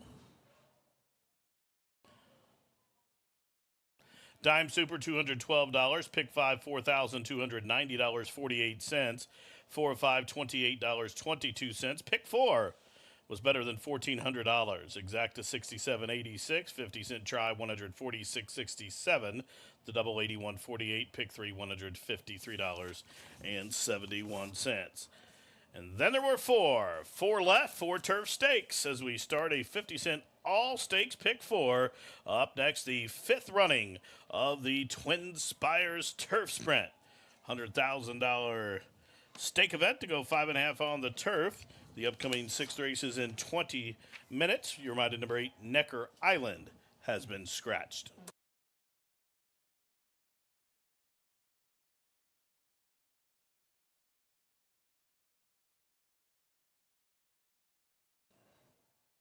And they are racing. Good start for Very Wealthy. Also quick into stride. Take Care is flashing speed on the stretch out. And from the extreme outside, You're So Silly. There she goes. So rounding the opening turn, 3 wide is You're So Silly. Down on the inside, it is Sunny River. Sweet Lady Ivanka right between those as Take Care has backed off that trio from 4th. Then 4 or 5 lengths for the back to Fragrant, who's a length and a half in front of Rolston. Very Wealthy is shaded by Belle Perrone. Red Bee is next till 4. Back to the trailer, 5 prizes. Up the back, said they go really strung out with 4.5 furlongs to go. The quarter was 22 and 4.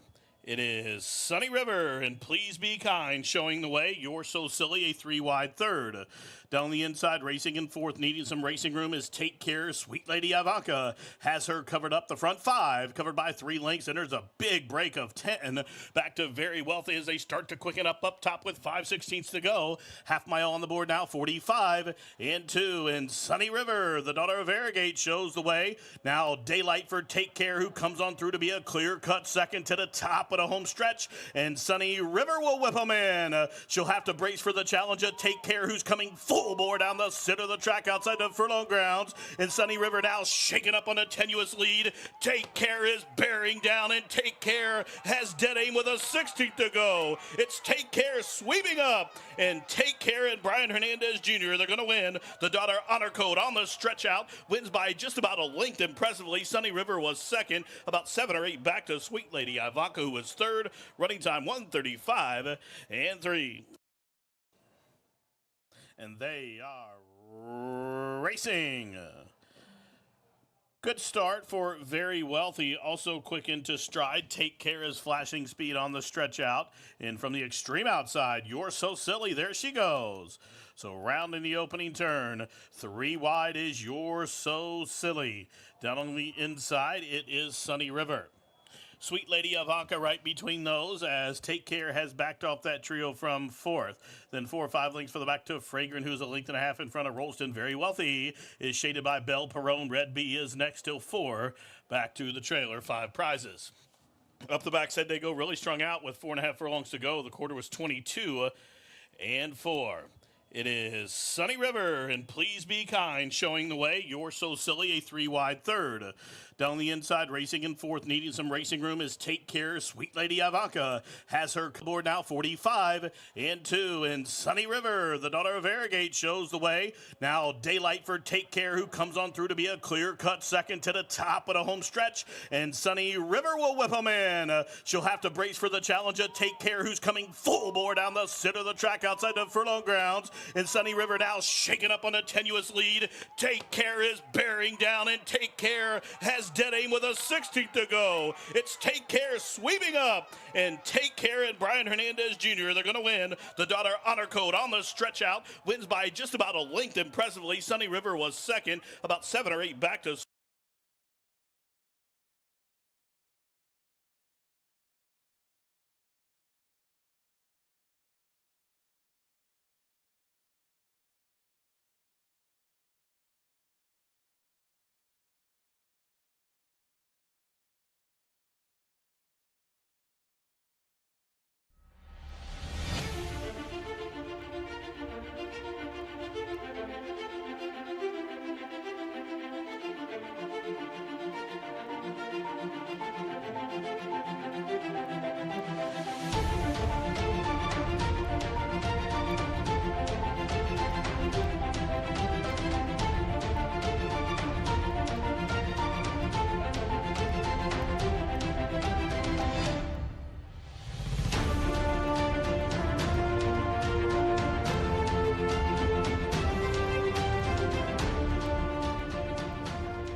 Turn your love of racing into savings with equine discounts through the NTRA. Purchase through equine discounts and receive great savings on well-known brands like John Deere, Sherwin-Williams, Big Ass Fans, Farmers Insurance, and Office Depot. Join thousands of other equine members and support companies that give back to the sport we all love. Call 866-678-4289 or visit equinediscounts.com to start saving today. Eclipse champion Run Happy, the #1 second crop dirt sire of last year, is back and showing a new dimension with winners on turf, dirt, and all weather. A record-breaking sprint champion, Run Happy is also showing winners at all distances, from 7 furlongs to 1.25 miles. A sire whose runners can carry his speed over all distances and all surfaces. Run Happy, price for value, and standing strong at Claiborne Farm.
Coming up next here at Ellis Park, just 9 minutes away, the first of our feature races, our stakes races here today. And this one, the Twin Spires Turf Sprint over the distance of 5.5 furlongs. A nice purse for the contenders here. We've got $100,000 on the line and a very competitive field of horses. Some very nice older geldings as well that have shown that they have an affinity for the grass, certainly.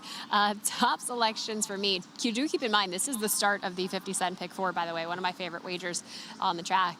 But the one horse on top for, well, all three of us, as you can see there. There's my early pick four ticket, looking for the late pick four ticket for the graphic, so keep in mind. But the one horse Totally Boss for Rusty Arnold, you know, this is just a horse that won't quit. In fact, they thought that they might be retiring this horse due to some issues that he was having, but he seems to be back on top. He's training better than ever. He's a horse who won last time out back in May of this year, and he did it at Churchill Downs in fine fashion. It looked like he had tons left in the tank, so definitely a horse that has decided he doesn't want to stop working.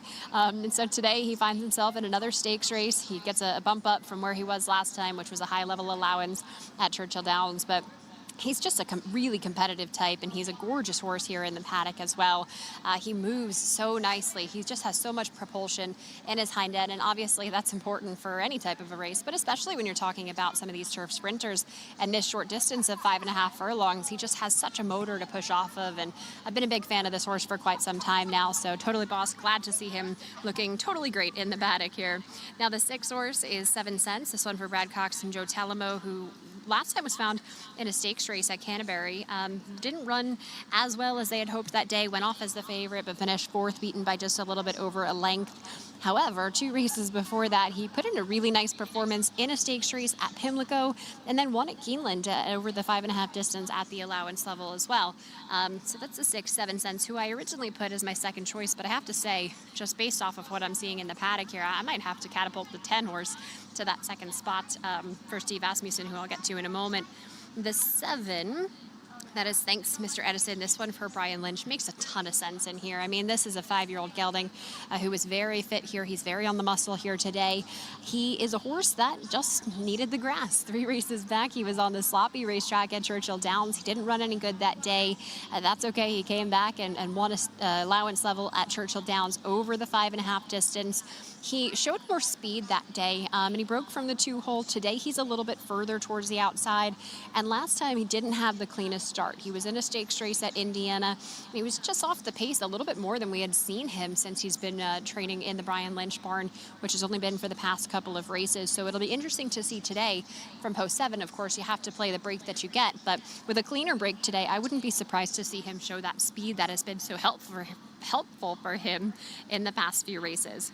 And then there's the 10 All in Sync. Connections are really high on this horse. I know he's trying something new for the first time. It will be this horse's first time on turf.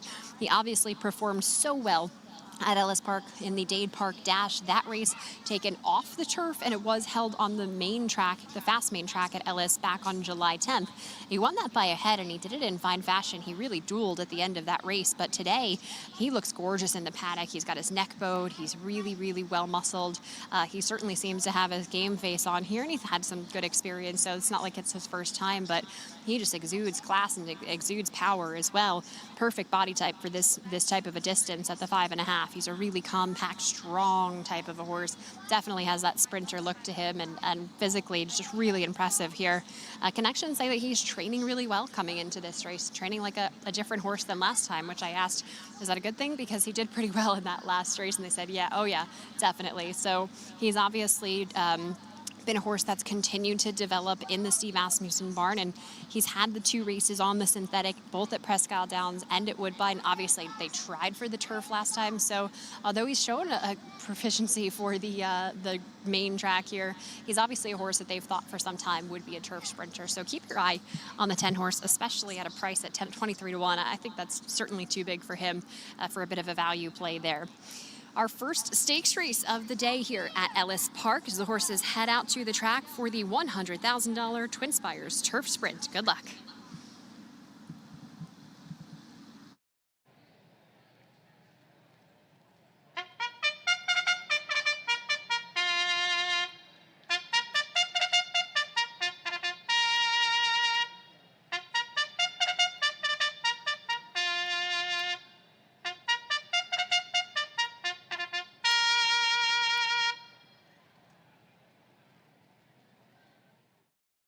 Field on the track for the Twin Spires Turf Sprint here, $100,000 stake event to go 5.5 furlongs. Here's the field number 1, Totally Boss, owned by Susan and Jim Hill, trained by Rusty Arnold with Brian Hernandez. Number 2, Charcoal, owned by Ron Dowdy, trained by Tracy Wisner with Rafael Bejarano. The 3 is Bad Beat Brian, owned by Marsico Brothers Racing, trained by Brittany Vandenberg with Chris Amy. Number 4, Call Me Midnight, owned by Peter Contrell and Benjamin Gates. Quito Sormo trains, and Adam Busquitsa will call the shots. Number 5 is Into the Sunrise, owned by M Racing Group LLC. Mark Cassie, the trainer. Chris Landeros, the rider. Number 6, The Gray, is 7 Cents, owned by Living the Dream Stables LLC. Brad Cox, the trainer. Joe Talamo in the saddle. Number 7, Thanks Mr. Adson, owned by Del Seco DCS Racing. Brian Lynch trains and Giovanni Franco rides.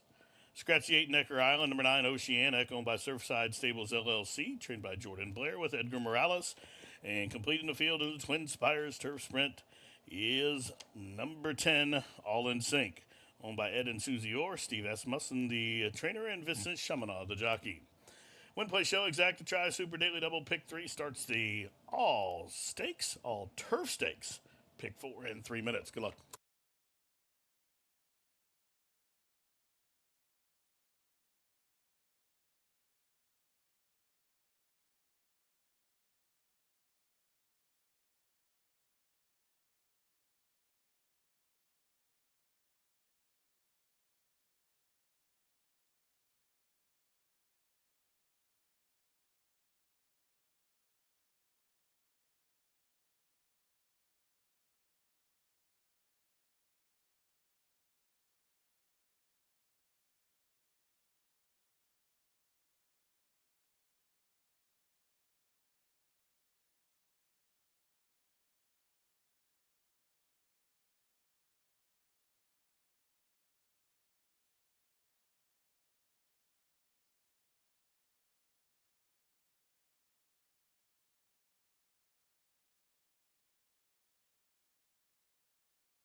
And the horses crossing on over the turf course here for the Twin Spires Turf Sprint.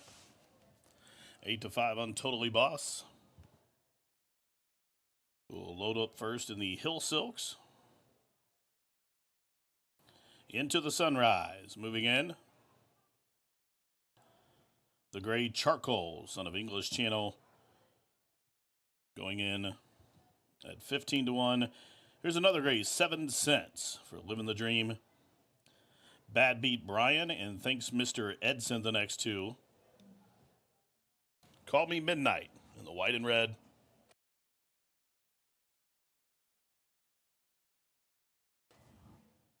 Oceanic. It's on a Constitution second last up to the outside. All in Sync will load in last. And the red and black Ore Silks. Field of 9 at the post, and they are racing in the Twin Spires Turf Sprint. Quick beginning for Charcoal, also quick into stride from between horses. There goes Into the Sunrise. Up on the extreme outside, thanks Mr. Edson. Oceanic is a close-up fourth as they head up the backside.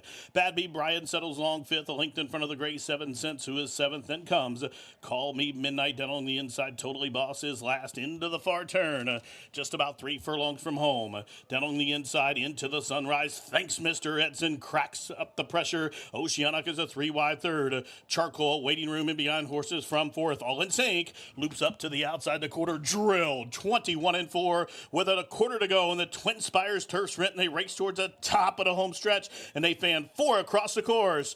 In the middle, thanks Mr. Edson to the outside. It's Oceanic up the inside. Into the Sunrise. Charcoal has nowhere to go, and late on the scene, here comes All in Sync and Totally Boss from the far outside. From between horses, Bad Beat Brian to the outside. All in Sync. Charcoal got through down to the wire. All in Sync wins the Twin Spires Turf Sprint by a diminishing length. Charcoal fought on well despite a rough trip for second, and then a photograph for third. The running time was 1:02.2.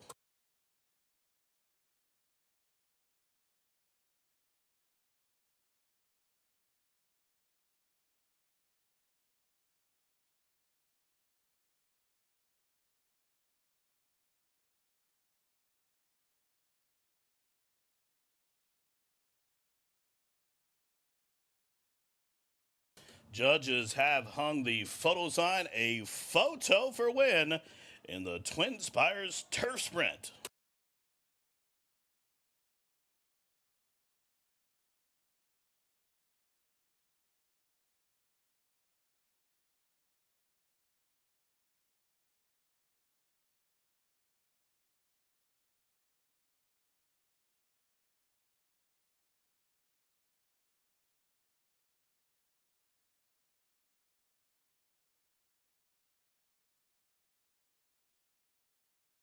And photo sign is up. What a stretch run in the Twin Spires Turf Sprint. A number of horses with a shot in the final furlong. In fact, just outside the 16th pole, they were 6 across the course. And in the Red Silks down the outside, All in Sync. All in Sync up to the outside prevails over Charcoal in that photo finish in the Twin Spires Turf Sprint. Running time was 1:02.44 seconds.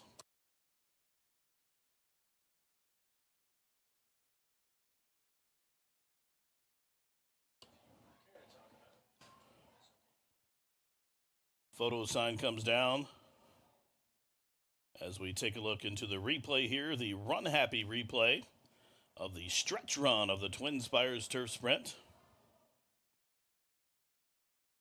And coming down the outside in the Red Silks, you'll see appear into the frame late is your unofficial winner, number 10, All in Sync. There in the red cap, getting up in the final strides, the gray, number 2, Charcoal, lunging up late despite traffic trouble, was second as the placing judges have hung the top 4 finishers. Number 10, All in Sync at 22-1, the race winner. Second, number 2, Charcoal at 8-1 second. Third was the 3, Bad Beat Brian. And fourth, number 1, Totally Boss. 10-2-3-1. 22-1 over 8-1 over 9-2 over 2-1.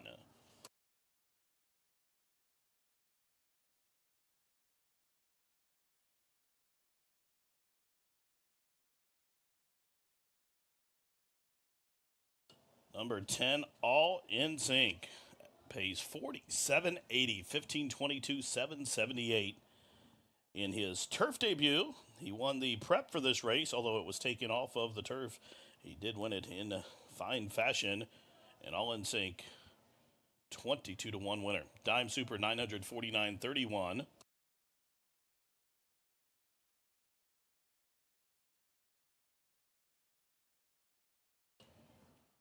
Exacta $352.46. The try $1,206.56. The double $384 and a penny. The pick three $1,350.68. Now entering the Jeff Hall Winners Circle, the official winner of the Twin Spires Turf Sprint number 10, All in Sync.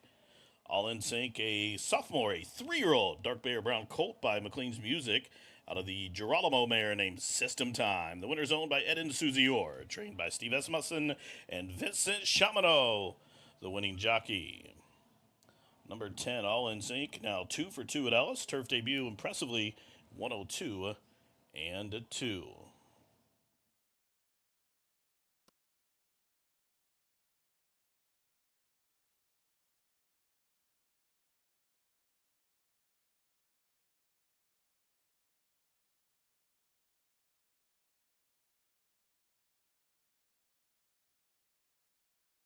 Now, ladies and gentlemen, Ellis Park would like to direct your attention into the winner's circle, where our general manager, Mr. Jeff Inman, on hand to make the trophy presentation to the winning connections of number 10, All in Sync, for his victory in the Twin Spires Turf Sprint. Presenting the trophy to owners Eden Suzior, trainer Steve Asmussen, and Vincent Chamano. Number 10, All in Sync, the official winner of the Twin Spires Turf Sprint. Again, Director of Racing, Racing Secretary Dan Bork on hand, and also the GM, Jeff Inman.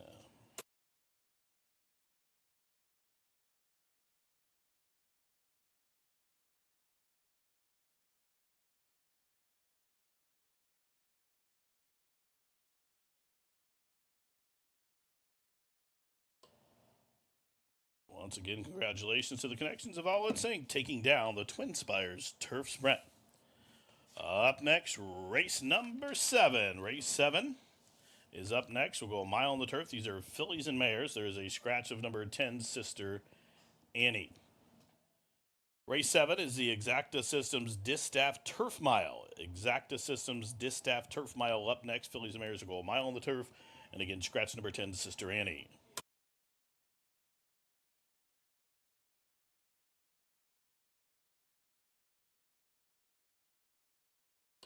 Now, ladies and gentlemen, direct your attention back to the winner's circle, where Megan is on hand with some winning connections of number 10, All in Sync. Jimmy, yeah, here with Marissa Short, the assistant trainer for Steve Asmussen, and of course a big price here. But Marissa, you had a lot of confidence in this horse for the Twin Spires Turf Sprint, right? Yes, absolutely. He's come into this race very different than the last time. He's been very confident and kind of a handful going around the barn, as his exercise rider would say. So it's been a lot of fun to see him kind of evolve into this horse. And coming into today, I knew we were a longer shot, but I was really excited to see how he would run, and I had a feeling he'd run pretty well, and he did more than well for us today. So he certainly did. It was a very tight result. What were your thoughts or feelings when you saw that photo? I've known this horse since he was a 2-year-old, came in from the sale from us last year, so he's been very special to me, and watching him be so close, it's just like a mild panic attack. You're just like, you're screaming and you're clapping, and you just don't know which emotion to express. So it's been really fun, and it's been great to watch. So congratulations to you. Thank you. A fabulous training job by Marissa Short in the Asmussen barn, the second stakes win in a row for this horse at Ellis Park.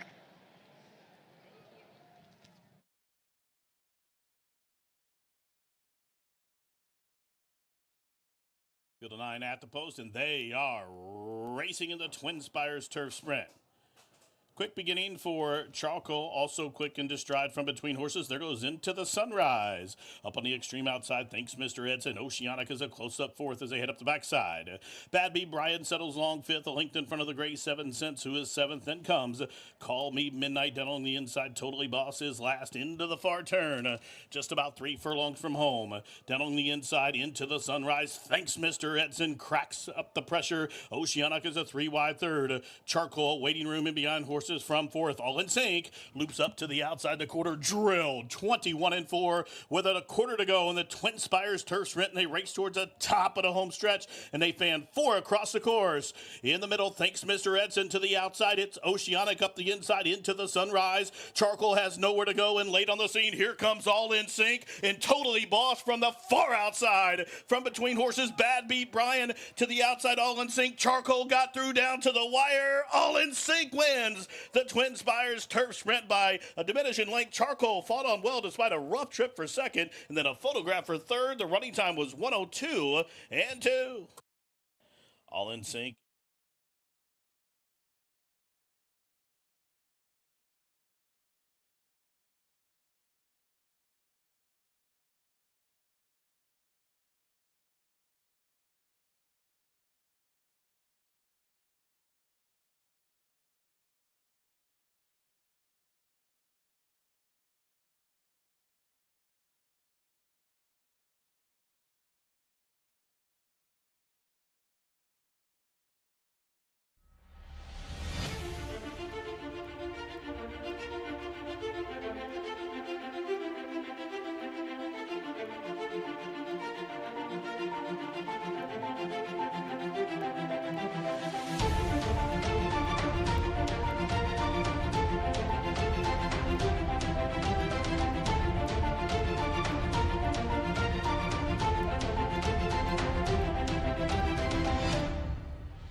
to Twin Spires and register with code GET200 to start earning your new player bonus of up to $200. Watch and bet on some of the world's best racing and check out our expert picks and weekly promotions. Twin Spires. Download the app now. Eclipse champion Run Happy, the #1 second crop dirt sire of last year, is back and showing a new dimension with winners on turf, dirt, and all weather. A record-breaking sprint champion, Run Happy is also showing winners at all distances, from 7 furlongs to 1.25 miles. A sire whose runners can carry his speed over all distances and all surfaces.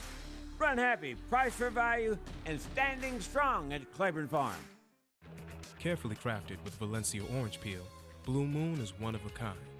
Something this unique could hang in a gallery, but it looks best in our signature glass. Blue Moon, one of a kind, every time.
around the dogs there. So certainly a horse that I think is probably ready off of that last result. I mean, she was already in a stakes race. They probably didn't have to do much with her and just wanted her to be able to stretch her legs a little bit, but not necessarily have to train her into anything because she is so physically fit right now. So the 7 is a horse that I certainly liked in here. And you, of course, have to look at the 2. I was trying to get just a slight price with putting the 7 on top of the 2, who I really do like. Turn Her Loose for Brad Cox. This filly has had a variety of races that she's been in that have been fantastic, and that's both on the dirt and also on the turf. They started her out on the grass right here at Ellis Park. She was an Ellis Park graduate who then went on to win a stakes race at Kentucky Downs. She finished 3rd in a grade 2 on the grass at Keeneland. And then they thought enough of her to bring her into the Breeders' Cup Juvenile Fillies turf. So it just goes to show you the kind of horses that we have here at Ellis Park and have had over the past few years. After that, they switched her over to the main track at Fairgrounds, and she was on the Kentucky Oaks Trail for quite some time. In fact, competed in the Kentucky Oaks to finish 7th. And I remember watching her Derby week leading up to that, and I thought, man, she certainly looks like a very powerful filly. She trains so aggressively in the mornings. She's definitely one that keeps herself fit, and therefore, I'm not too worried. 1, because she comes from the Brad Cox barn, who does very well off the layoff, but 2, because she just, in her demeanor, seems to be a really high-strung type of a horse, and I think she keeps herself really fit. So oftentimes horses like that don't necessarily need that race back in order to have their best performance, and certainly they've had her pointed for this spot, obviously, with the stakes company here today. So Turn Her Loose, I think, certainly has a good look in here, and maybe on the grass she can regain some of that early speed that she lost in the dirt races that she was in. She was in against some very tough horses, including Echo Zulu. Hidden Connection was a nice one as well. Nest she was in against, obviously, and Secret Oath in the Kentucky Oaks. So this is a much better field for her here today. I do still like the 9-horse Demo Dog for Brendan Walsh, who comes out of a 3rd place finish on the Ellis Park turf. Looking for this one to continue that form and continue to move up here. Possibly the firm turf course will help a lot more. This is a horse who had some good form at Churchill Downs and Saratoga and looking to get back on top, but obviously this is tough company here today. Race number 7, the Centennial Distaff Turf Mile, presented by Exacta Systems, up next.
On the track for the 7th race, the Exacta Systems Distaff Turf Mile.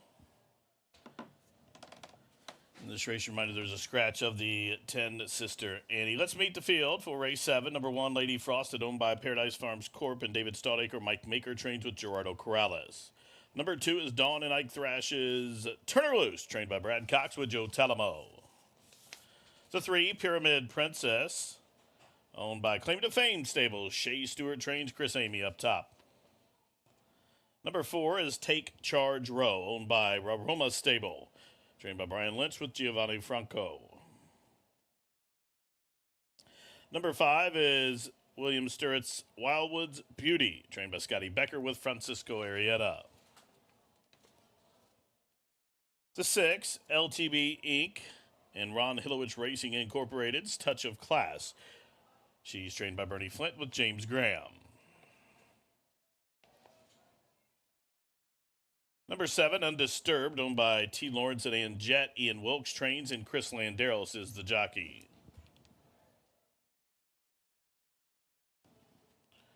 Number 8, Henrietta Topham, owned by Canvas Kenneth Farm. Jeff Mulcahy trains. Gage Holmes has a riding assignment. Number 9 is Demo Dog, owned by Donato Lonnie and John Youngblood, Brendan Walsh Trains, and Vincent Chamano.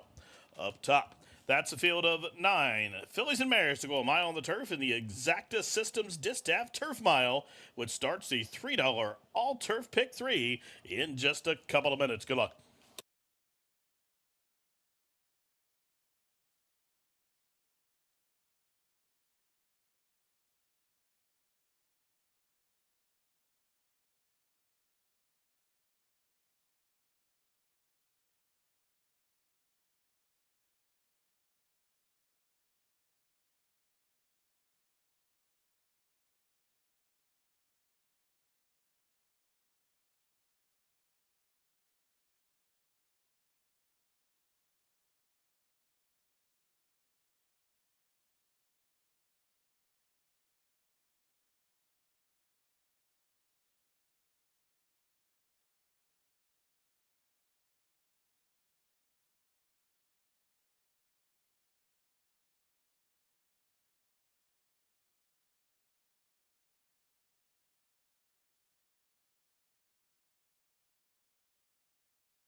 And the horses crossing over to the turf course here for race number 7.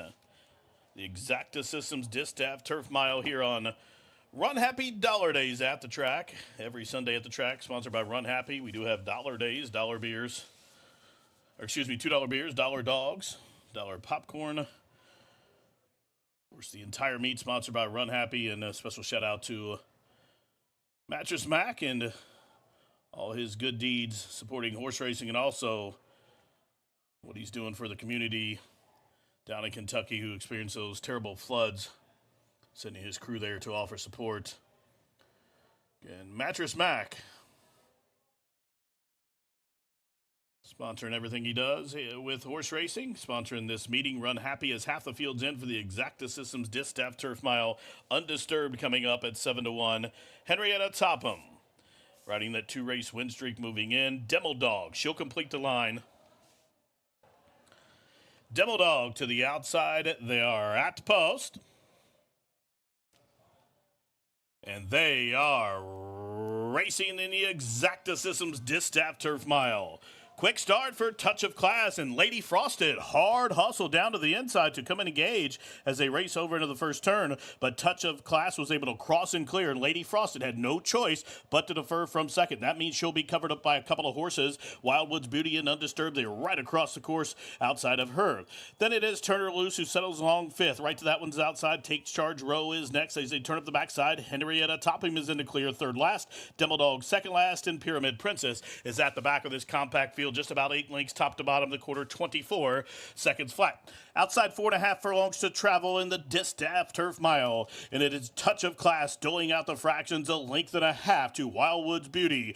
Tucked in along the rail, Lady Frosted third, undisturbed. Out of the clear from fourth, right on her back. Henrietta Toppin starts to unwind. Turn Her Loose is still right in the thick of things, as well as Devil Dog starts to sneak through along the fence as they really start to bunch up midpoint through the turn. Just outside of 5/16 of a mile to go, the half mile, 47-3. And it is Touch of Class still there. She has company now as they go 3 across the course to the outside. Wildwood's Beauty is coming on as well as they race towards the top of the home stretch. And down on the inside, Touch of Class will cut to corner. Up to the outside, Wildwood Beauty down the center of the track. Here comes Henrietta Topham and Turn Her Loose. They move together. Henrietta Topham coming to the outside of Touch of Class from between horses. Turn Her Loose. Here comes Henrietta Topham. She's lugging in. Turn Her Loose looking to split horses. A 3-way photo finish that goes to Henrietta Topham to give Gage Holmes her first stakes win as they take the Exacta Systems Distaff Turf Mile photo finish. Another exciting renewal of a stake here at Ellis in 135-4.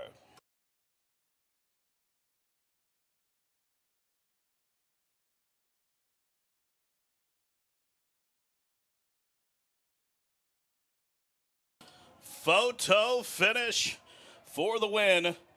An exciting stretch run once again. The Exacta Systems Distaff Turf Mile, 135-4, and it ends in a photo finish.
Photo sign comes down, and the judges have determined number 8, Henrietta Topham, got there. Second, number 2, Turn Her Loose. Third, number 6, Touch of Class. And fourth, number 4, Take Charge Row. 8-2-6-4.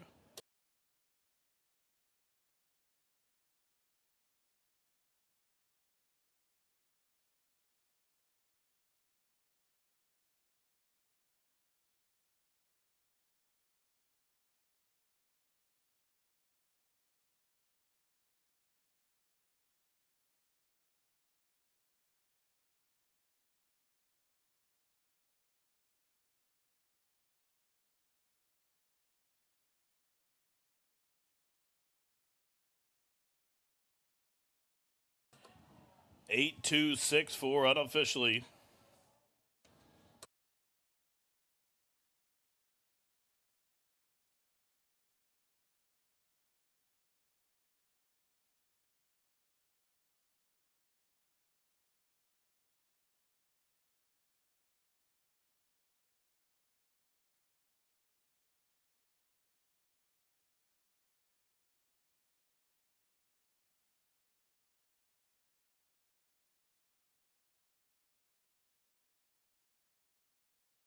Another thrilling stretch run in a stakes event here at Ellis. Came down to 3 horses with closing on the scene. Another one up the inside. 4 horses finished within about a 3/4 of a length each other for the win here in the Exacta Systems Distaff Turf Mile. Sponsored by Run Happy. That replay in the winner's circle. Number 8, Henrietta Topham. She's a 4-year-old bay daughter by Lemon Drop Kid out of the Cozine mare named Miss Silverbrook. The winner's owned by Campus Kenneth Farm of Michael Burns, trained by Jeff Mulcahy, and apprentice Gage Holmes was up top for the winning ride. That's Gage Holmes' first career stakes win. For Henrietta Topham, this is her third straight victory. She's now 3 for 3 this year. And Henrietta Topham takes out the Exacta Systems Distaff Turf Mile in a winning time 135.86 seconds. Bet down to 9-1, returns 21.44, 7.52, and 5.68 for that show money. Exacta $40.41, try 172.30, the double 417 and change, dime super $96.67.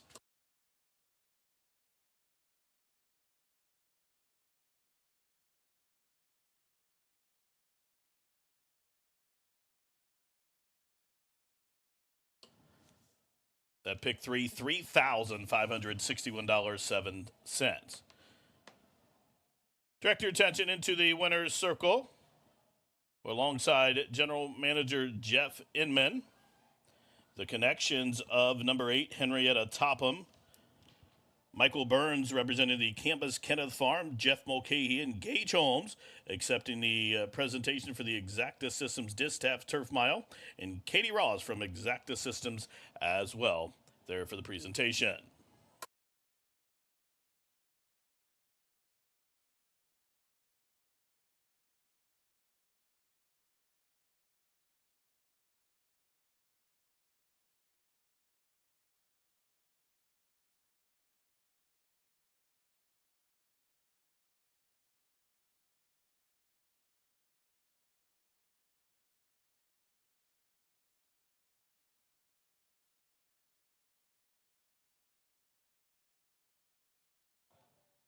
And they are racing in the Exacta Systems Distaff Turf Mile.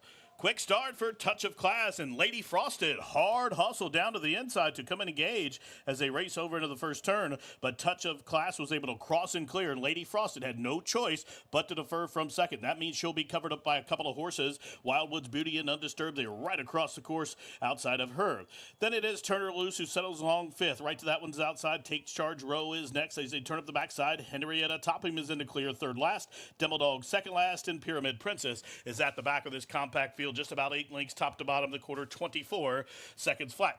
Outside 4.5 furlongs to travel in the Distaff Turf Mile, and it is Touch of Class doling out the fractions 1.5 lengths to Wildwood's Beauty. Tucked in along the rail, Lady Frosted third, Undisturbed out of the clear from fourth, right on her back. Henrietta Topham starts to unwind. Turner Loose is still right in the thick of things, as well as Devil Dog starts to sneak through along the fence as they really start to bunch up midpoint through the turn, just outside of 5/16 of a mile to go. The half mile 47-3, and it is Touch of Class still there. She has company now as they go 3 across the course to the outside. Wildwood's Beauty is coming on as well as they race towards the top of the home stretch. And down on the inside, Touch of Class will cut the corner up to the outside. Wildwood Beauty down the center of the track. Here comes Henrietta Topham and Turner Loose. They move together. Henrietta Topham coming to the outside of Touch of Class from between horses. Turner Loose. Here comes Henrietta Topham. She's lugging in. Turner Loose looking to split horses. A 3-way photo finish that goes to Henrietta Topham to give Gage Holmes her first stakes win as they take the Exacta Systems Distaff Turf Mile. Photo finish, another exciting renewal of a stake here at Ellis in 135-4. In the winner's circle.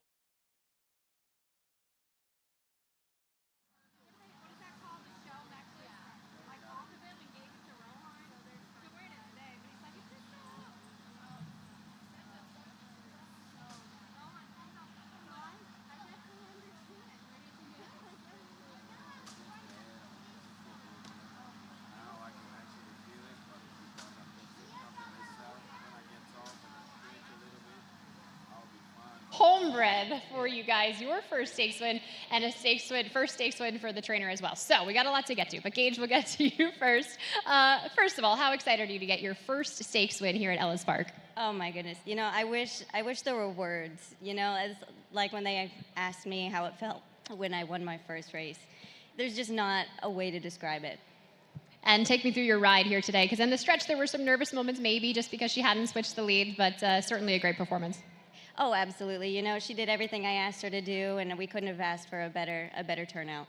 Congratulations to you. Thank you very much. And of course, you're with the ownership as well. This one, a homebred for you. How much sweeter does that make that victory today? It's incredible. It really is very special. They're family, you know. And we had her great-grandmother. We have her grandmother now and her mother. And it's family all around because this has been a wonderful relationship. Sandra Mulcahy started her under saddle and with her team, and Jeff has taken over. It's been fantastic. It's an excellent performance. So big congratulations to you. Thank you very much. All right, Jeff, we got to get to you next. An excellent training job at that. I mean, this is a horse that comes out of 2 wins, yes, but not at the stakes level. So to take the jump today, what gave you that confidence? Well, I just thought she was training really well. She came out of each race in top condition, and when they're feeling good and fresh, you have to take a chance. We stuck with Gage because she knew her. She certainly did nothing wrong, so there was no, if it's not broken, don't try and fix it. Michael and Liz, super owners, they were very encouraging in going for the stake. Sandra said, just do it. And if you're not going to do it, if you're not going to go for a stake win coming off 2 wins, when are you going to go? So, no, proud of the filly, proud of all the team at home, Brooks and Tate and Carmelita, who grooms her, and Ephraim and all the guys. Just a great win, a great win. Yeah, and Sandra, who does most of the work anyway. She's the real boss. And the family continues because she's named after my wife's mother. Well, there you go. A family affair to get the victory here at Ellis Park. Big congratulations. A first stakes win for all in the Centennial Turf Mile.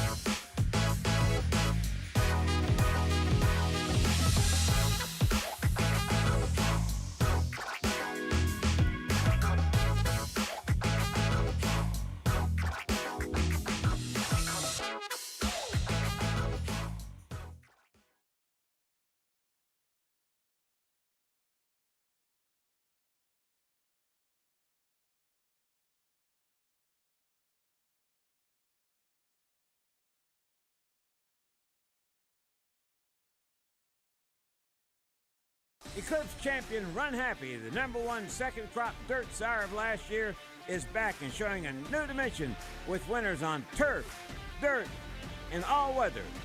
A record-breaking sprint champion, Run Happy is also showing winners at all distances, from 7 furlongs to 1.25 miles. A sire whose runners can carry his speed over all distances and all surfaces. Run Happy, price for value, and standing strong at Claiborne Farm. There's no doubt that Kentucky breds are #1. We never could compete with New York and Florida and all those tracks. We needed a boost, and HHR has given us that boost. The purses that the Kentucky breds are now running for matches how dominant they are. We really have an opportunity to create new jobs and new tax revenue for the state on a year-round basis. This is just the beginning. I don't think anybody has any idea how good it's going to get.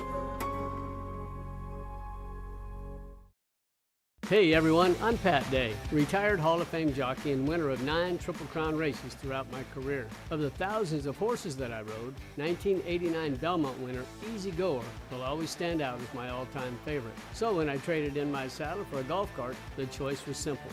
A brand new Easy Go from my friends here at ACO Golf Carts. The folks at ACO will set you up with the exact cart you need, whether it be new or used, gas or electric. So when you're looking for a fantastic deal on a cart that runs like a finely tuned thoroughbred, make sure to stop by ACO Golf Carts on Morgan Avenue in Evansville, Indiana.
just halfway through the stakes races here today for the Run Happy Ellis meet. This is a huge day as we've got really, really fantastic stakes races. And also wanted to give a shout out to our sponsor, Run Happy. Mattress Mac has sent a team down to Eastern Kentucky to help those flood victims there. So not only are we, of course, in partnership with a program that's helping the racing here in Kentucky and here at Ellis Park, but also helping those affected by the natural disasters here in our state. And we are so thankful for that at Ellis Park.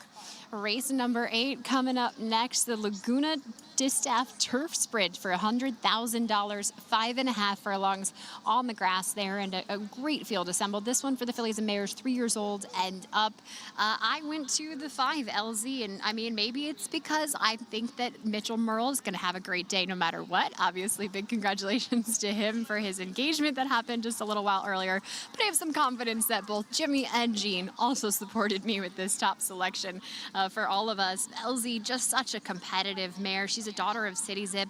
She's got a ton of speed, and it certainly seems like she's been in some tough spots before and been able to hold her own. She's second start off the layoff here.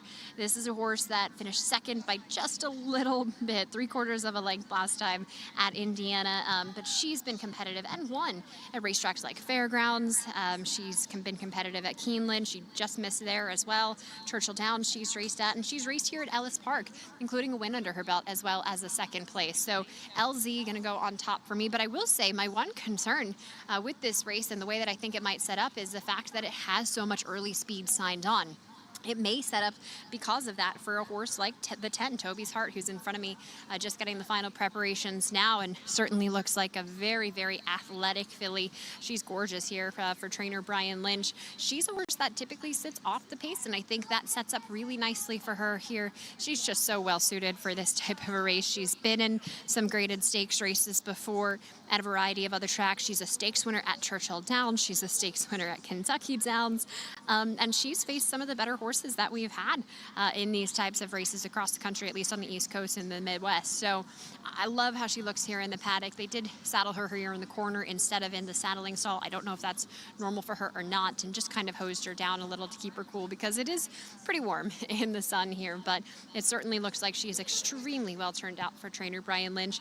And they team up with Adam Beskiza for the first time here today, a rider that's done very well, not only at Ellis Park, but I think also has a little bit of an affinity for the grass. I think Adam has done fantastic over the past 6 months to a year, especially when it comes to the lawn. So excited to see Toby's Heart here. And she's a little bit of a specialist at this distance for the sprint.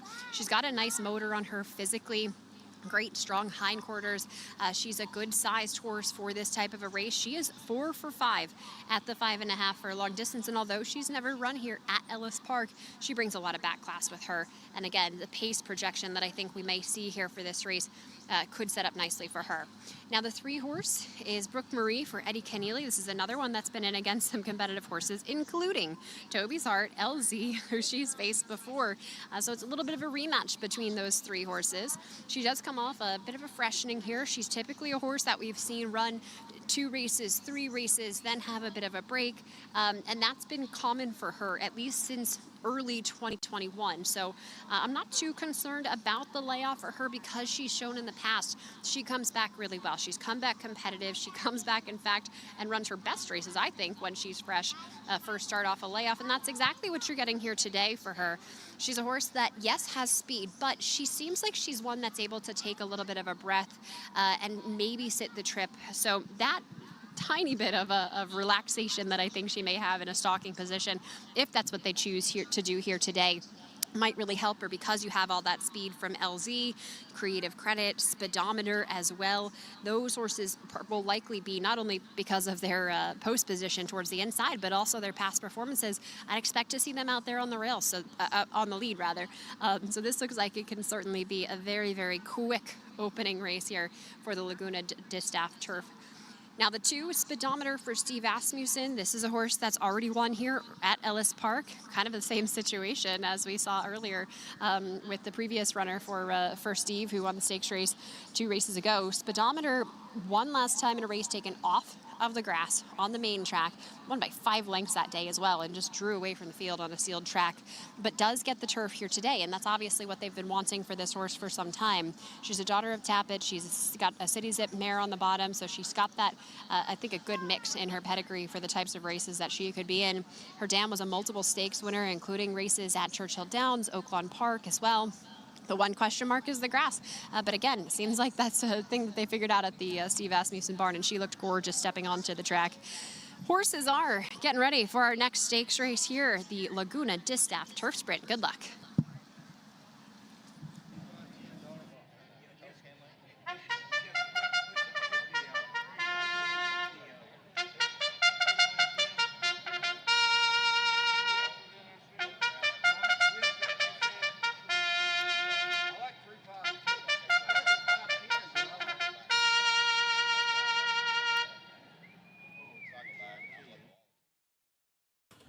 The horses on the racetrack here for the 8th race, the Laguna Distaff Turf Sprint.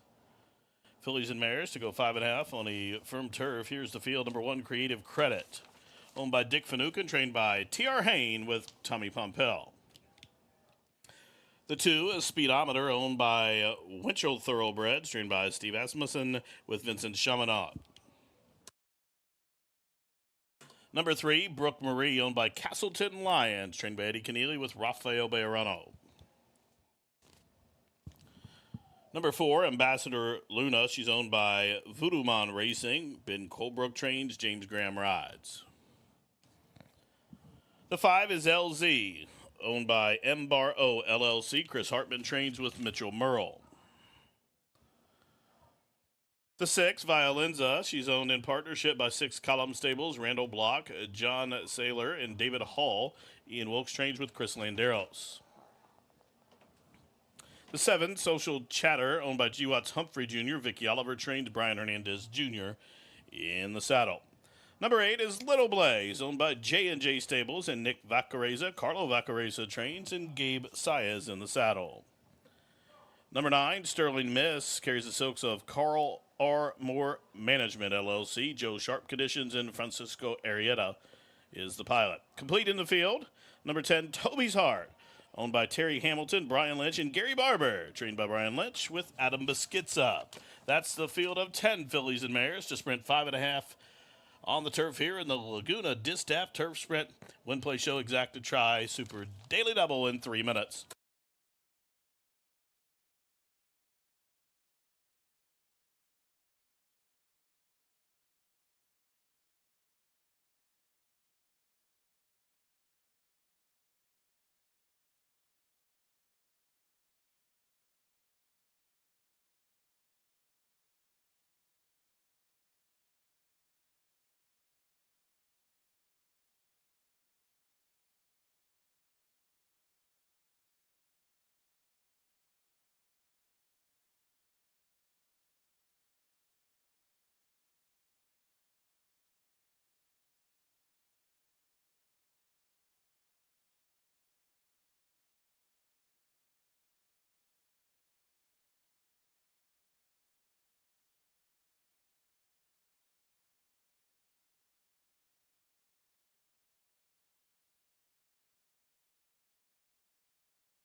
The horses crossing over onto the turf course for the 4th edition of the Laguna Distaff Turf Sprint. Field of 10 fillies and mares to go 5.5 on this firm turf. Here's speedometer going in.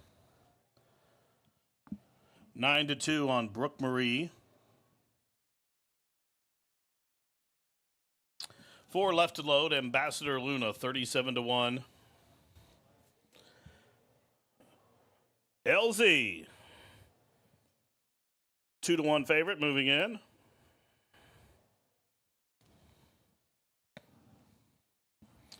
And Toby's Heart. We'll need some pace to chase to the outside at 3-1.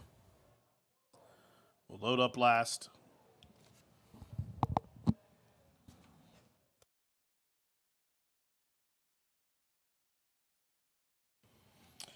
Toby's Heart. She's walking forward. She's in. They are at the post. And they are racing in the 4th running of the Laguna Distaff Turf Sprint. And it's Creative Credit, as expected, to set the pace. LZ will track her right to the outside. Speedometer away into 3rd position. From between horses, Ambassador Luna and Brooke Marie, they are 4th and 5th. Up on the outside, Little Blaze is 5th early, just about a length and a half further back. Toby's Heart is next. Down on the inside, Violenza is 3rd last with 8 lengths to make up. Then it's Social Chatter and Sterling Miss at the back of the pack. The quarter 22 seconds flat. They fly into the far turn, and Creative Credit has built up a length and a half lead on LZ, who's tracking from 2nd. Up the inside, now speedometer starts to quicken from 3rd as they race towards the top of the home stretch. Creative Credit is still there. She comes off the turn by 2.5. Now speedometer off the fence to come and get her from 2nd. Down the center of the track, Brooke Marie is finishing with interest. Late on the scene, Toby's Heart up the inside. 1/16th left for Creative Credit, who's still finding. Creative Credit is in front by 3. Brooke Marie up into 2nd, up the fence. Violenza to the wire. Creative Credit coast to coast to take the Laguna Distaff Turf Sprint. That's a 4-race win streak for Creative Credit, who was home a winner gate to wire in 102-1.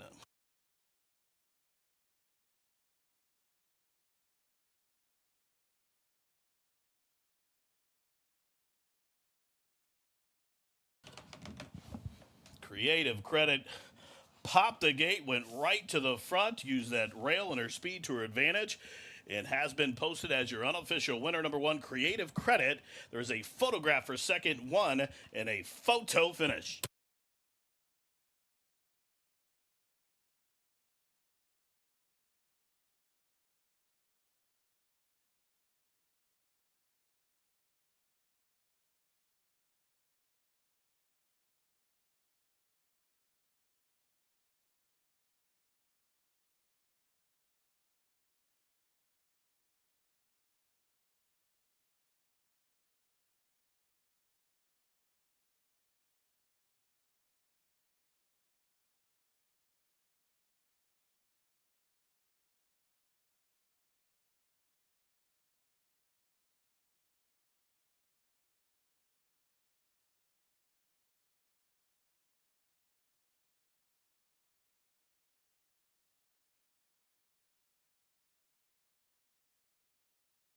Result of the photograph showed number 3, Brooke Marie, to be 2nd. 3rd, number 10, Toby's Heart. And up the fence, number 6, Violenza, was 4th. 1-3-10-6. 1-3-10-6.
Once again, 1-3-10-6 in the Laguna Distaff Turf Sprint.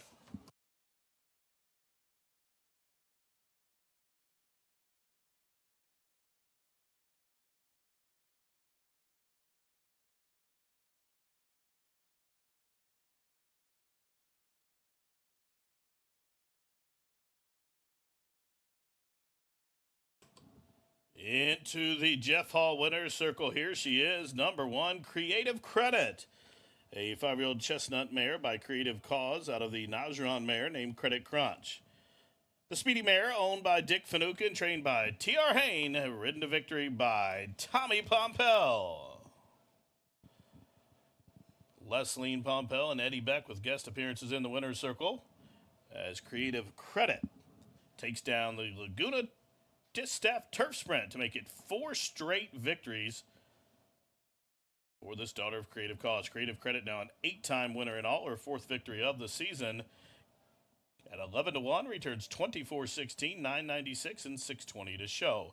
Exacta 44.31, the try 171.86, the double $139.17. Pick 3, the biggest one of the meet, $3,493.21.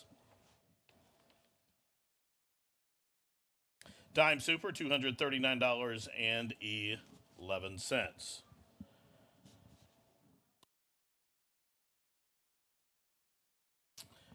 Direct your attention into the winner's circle, where Dick Finucane accepting the trophy presentation for the Laguna Distaff Turf Sprint, won by his Creative Credit, Tommy Pompel, alongside as well to accept the presentation. Creative Credit takes him down in the Laguna Distaff Turf Sprint, gate to wire 102.35 seconds.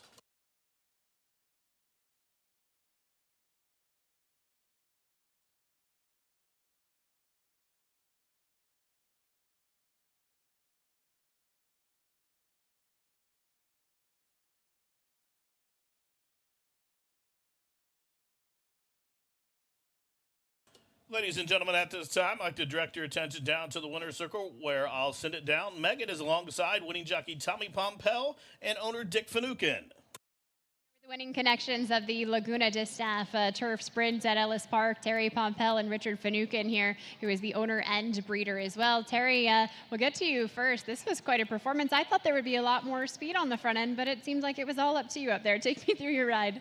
Yeah, he told me, he said, we really didn't want to be in a match with all them, you know, so if she, but she's been breaking good, and she broke so good, I just kind of grabbed her, and when they came to me, I just kind of let her out a notch, you know. But, yeah, I figured we was going to have to come off the pace today, but didn't happen. This was your only mount of the day. You are one and done, so congratulations to you. All right, thank you. I'll pay for the gas, get down here. He said he'll pay for the gas to get down here. Richard, that's good. You have a little bit of money to do that now, of course, after winning this one. How special is it to have a homebred for you, and what do you think of the performance? Well, homebred, and I campaigned her mama as well, and this is her one good foal, and she's a good one. Fastest horse I ever owned. I've had some nice horses, but she's fast. She's really fast. And, of course, today you were coming into this off of a stakes victory at Indiana. How confident were you coming into this spot? Well, there was a big question, of course. She's now won 8 races, 7 of them going 5/8 of a mile. So that's the first time she's ever been past 5/8. Seem to have her figured out. Yeah, it didn't seem to bother her much. Big congratulations to you. An awesome victory at Ellis.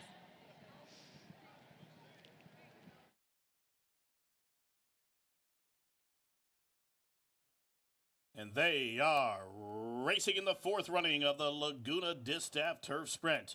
In its Creative Credit, as expected, to set the pace. LZ will track her right to the outside. Speedometer away into 3rd position. From between horses, Ambassador Luna and Brooke Marie, they are 4th and 5th. Up on the outside, Little Blaze is 5th early, just about a length and a half further back. Toby's Heart is next. Down on the inside, Violenza is 3rd last with 8 lengths to make up. Then it's Social Chatter and Sterling Miss at the back of the pack, the quarter 22 seconds flat. They fly into into the far turn, and Creative Credit has built up a 1.5 length lead on LZ, who's tracking from second up the inside. Now speedometer starts to quicken from third as they race towards the top of the home stretch. Creative Credit is still there. She comes off the turn by 2.5. Now speedometer off the fence to come and get her from second. Down the center of the track, Brooke Marie is finishing with interest. Late on the scene, Toby's Heart up the inside. 1/16th left for Creative Credit, who's still finding. Creative Credit is in front by 3. Brooke Marie up into second, up the fence. Violenza to the wire. Creative Credit coast to coast to take the Laguna Distaff Turf Sprint.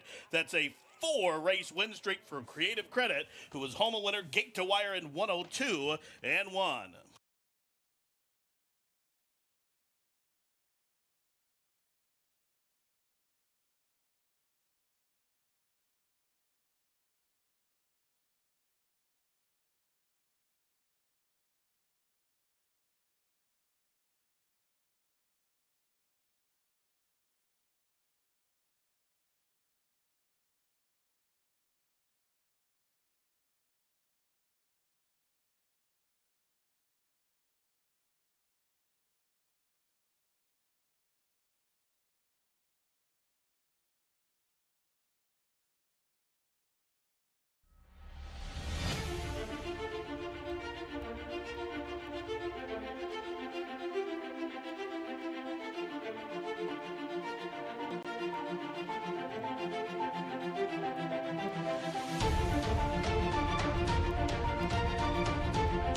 Eclipse champion Run Happy, the #1 second crop dirt sire of last year, is back and showing a new dimension with winners on turf, dirt, and all weather. A record-breaking sprint champion, Run Happy is also showing winners at all distances from 7 furlongs to 1.25 miles. A sire whose runners can carry his speed over all distances and all surfaces. Run Happy, price for value, and standing strong at Claiborne Farm. It's so cold.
Next up at Ellis Park, our 9th and final. This is the Evan Williams Turf Mile, $100,000 on the line here at a full field of horses to close out the day. And what an exciting day it has been.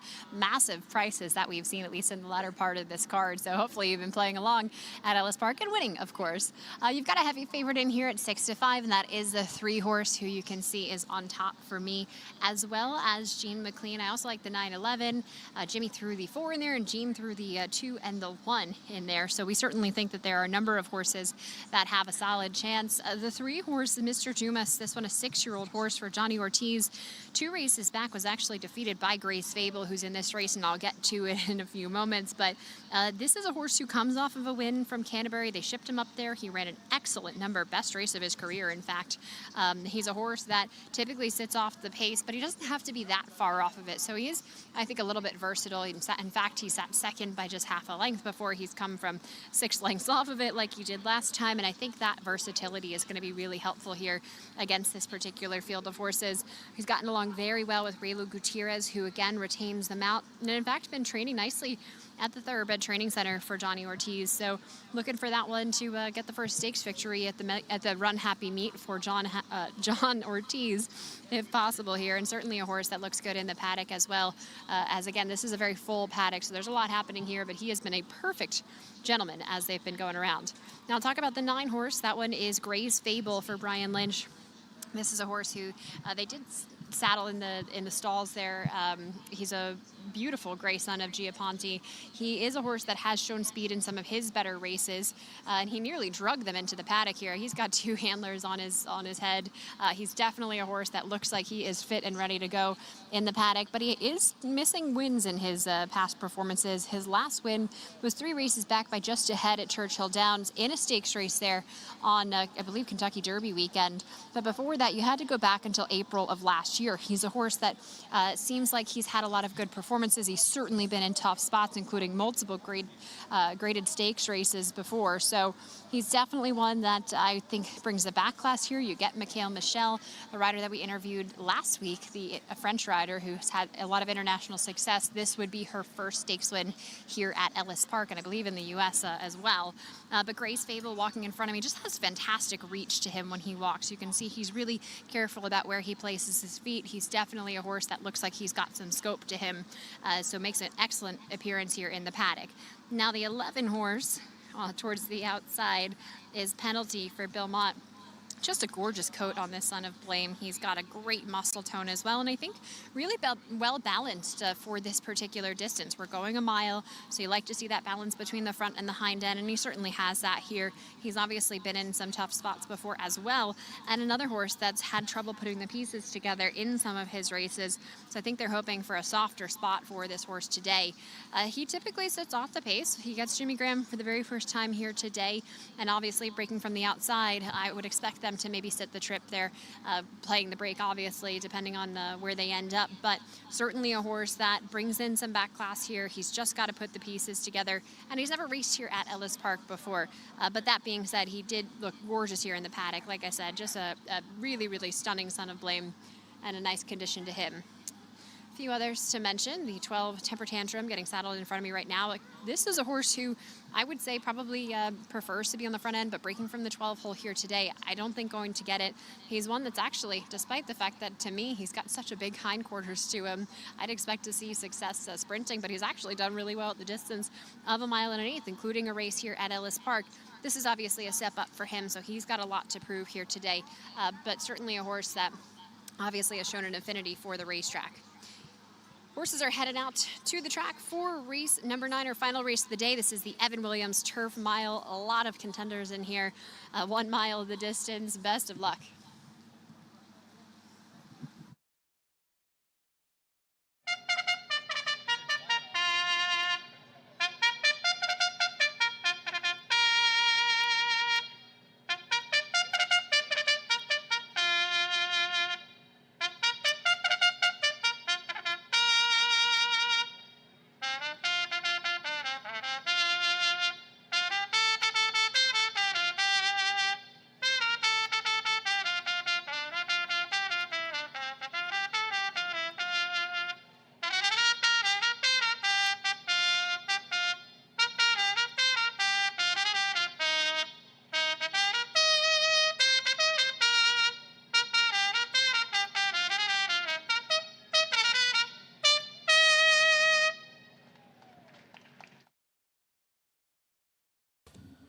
The horses up on the track for the 9th and final race, the 6th running of the Henderson Turf Mile. 3-year-olds and up to go a mile on the turf. Let's meet the field. Number 1 is Kitten Set, owned by OXO Equine LLC, trained by Paolo Lobo with Alex Ashard. The 2, Kitadan, owned by Foster Family Racing, Doug Miller and William Wargle. Eric Foster trains, Jose Lopez rides. The 3, Mr. Dumas, owned by Hooties Racing and WSS Racing LLC, Johnny Ortiz trains, and Raylu Gutierrez is the jockey. Number 4, Cupid's Claws, owned by Gary Barber, Walktail Stable, and Pantofel Stable. Mark Cassie is the trainer, and Adam Biscuits is the jockey.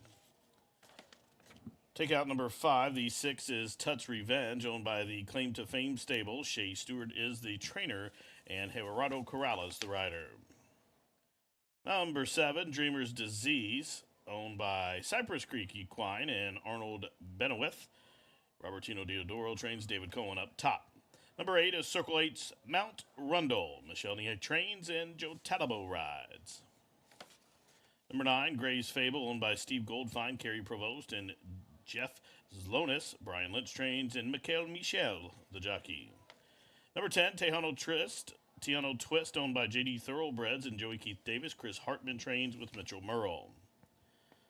Number 11, Penalty supplemented in here, owned by Adele Dill Snyder, Bill Mott trains, and James Graham rides. Number 12, Temper Tantrum, is owned by Antonio Donato, Armando Hernandez trains, and Chris Amy is the jockey. Off the also drawing in, number 13, Mr. Hustle, owned by Paradise Farms Corp. Mike Maker trains, and Corey Lannery is the jockey. That's the field for the Henderson Turf Mile. $100,000 up for grabs to go a mile on a firm turf. Exacta try, superfecta wagering. Post time in just a few minutes.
Crossing over the turf course here, less than a minute to wager as the field making their way towards the starting gate for the Henderson Turf Mile.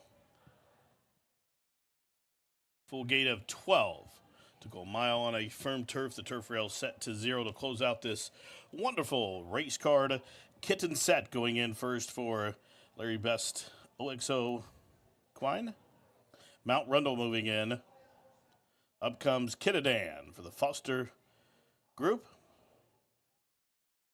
Graves Fable. Graves Fable and Michel coming up. Mr. Dumas. Purple Cap, Lime Silks moving into line. Tejano Twist goes in. Here's Tommy Taylor leading in Cupid's Claws. Cupid's Claws, 19-1 on the board. Temper Tantrum moving into line. Touch Revenge, son of Escondrea, and Gerardo Corrales moving in 9-1. 2 left to load in behind him. Dreamer's Disease and Mr. Hustle will be the final 2.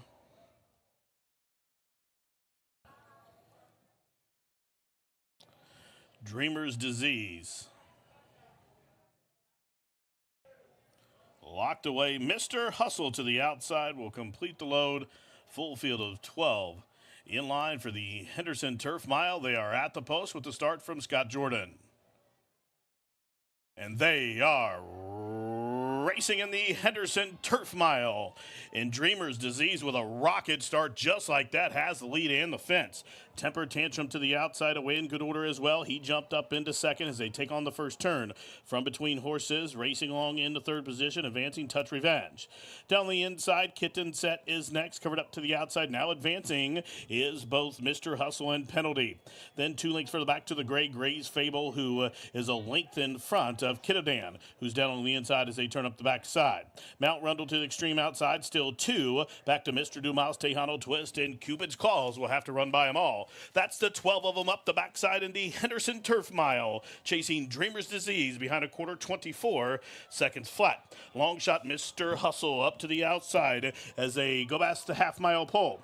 Again, chasing Dreamer's Disease, who's still there, 3 parts of a length. Temper Tantrum is second to the inside. Touch Revenge now moves a closer third. Up to the outside of him, it's still Mr. Hustle now on the move, but committed to go 4 or 5 wide is Mount Rundle. Saving every yard up the fence comes Kitadan. Half-mile 47-4. Top of the home stretch with a quarter to go. And Dreamer's Disease has been there every step of the way, still pressured by Temper Tantrum. These two to the top of the home stretch, and a 3-wide blitz coming from Touch Revenge.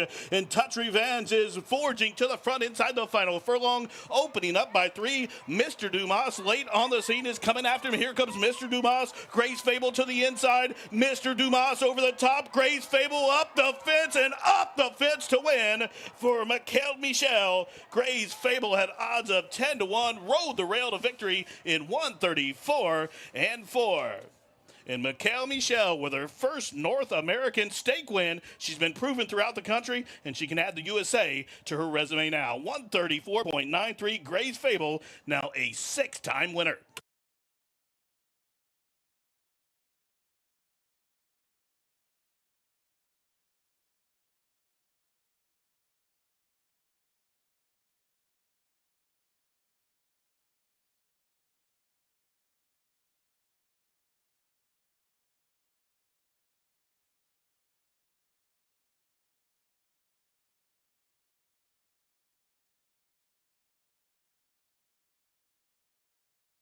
Judge is posting the photo sign, an absolute blitz in the final 16th. Any number of horses had a chance here. Again, about a half a dozen of them with a shot in the final 16th and ended in a blanket photo finish. Hold 'em all.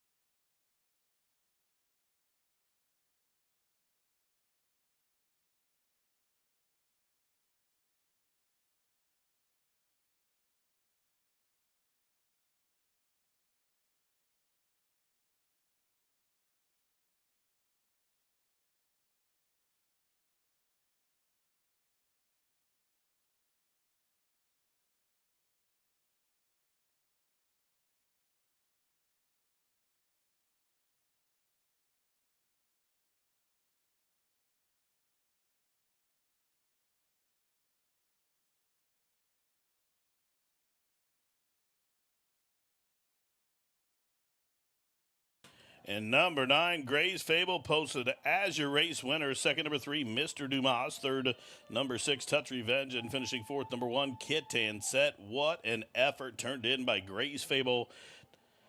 Up the fence to win it here in a three-way photo, 9-3-6-1.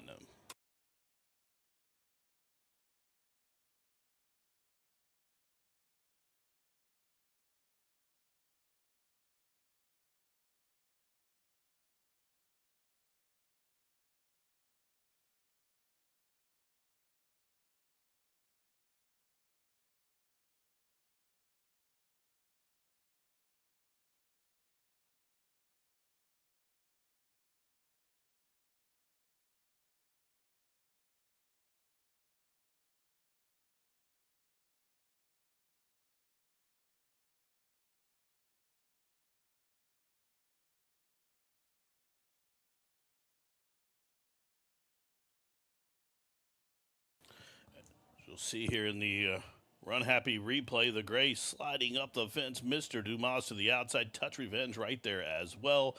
Those three in a photo finish in the Henderson Turf Mile. Sponsored by Run Happy replay there. 9-3-6-1 unofficial.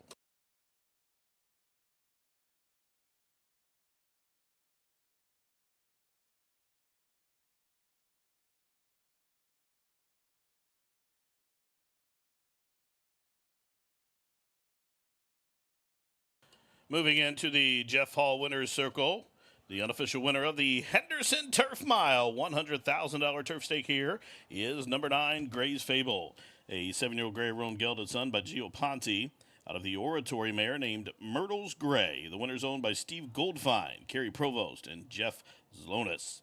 The winning trainer Brian Lynch and the winning jockey Michael Michel.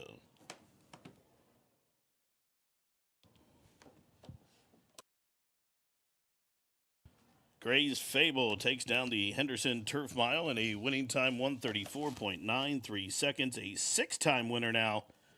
Moving those earnings to just shy of $400,000 in his career. He has been posted as your official winner, 9-3-6-1 official. 10-1 odds to get you back 23.54 on that winner, 8.20 in the middle, and 5.12 for the showdown.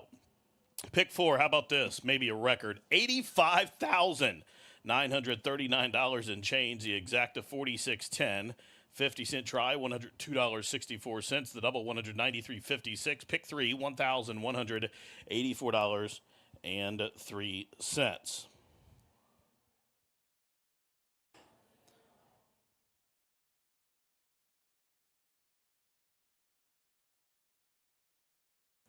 Dime Super, $180.42. The Pick 5, please note that payout on the Pick 5, $18,876. That is for 4 of 5. Each 4 of 5 winner gets $18,876.92. And again, that Pick 4 may be a record. I don't remember one larger than this. $85,939.92.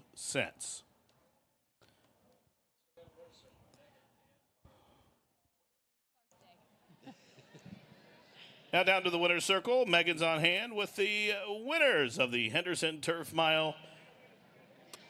Here with the winners, of course, like you said, of the Henderson Turf Mile, as Gray's Fable gets it done for Michaela Michel, her first stakes win in the U.S., and of course, Brian Lynch as well. Michaela, we'll get to you first. I mean, we just interviewed you talking about how not only did you want to win races and be a rider here in the U.S., you wanted to be a good rider, and I think she's proven that here, Brian, because you get your first stakes win here today. How special does it feel?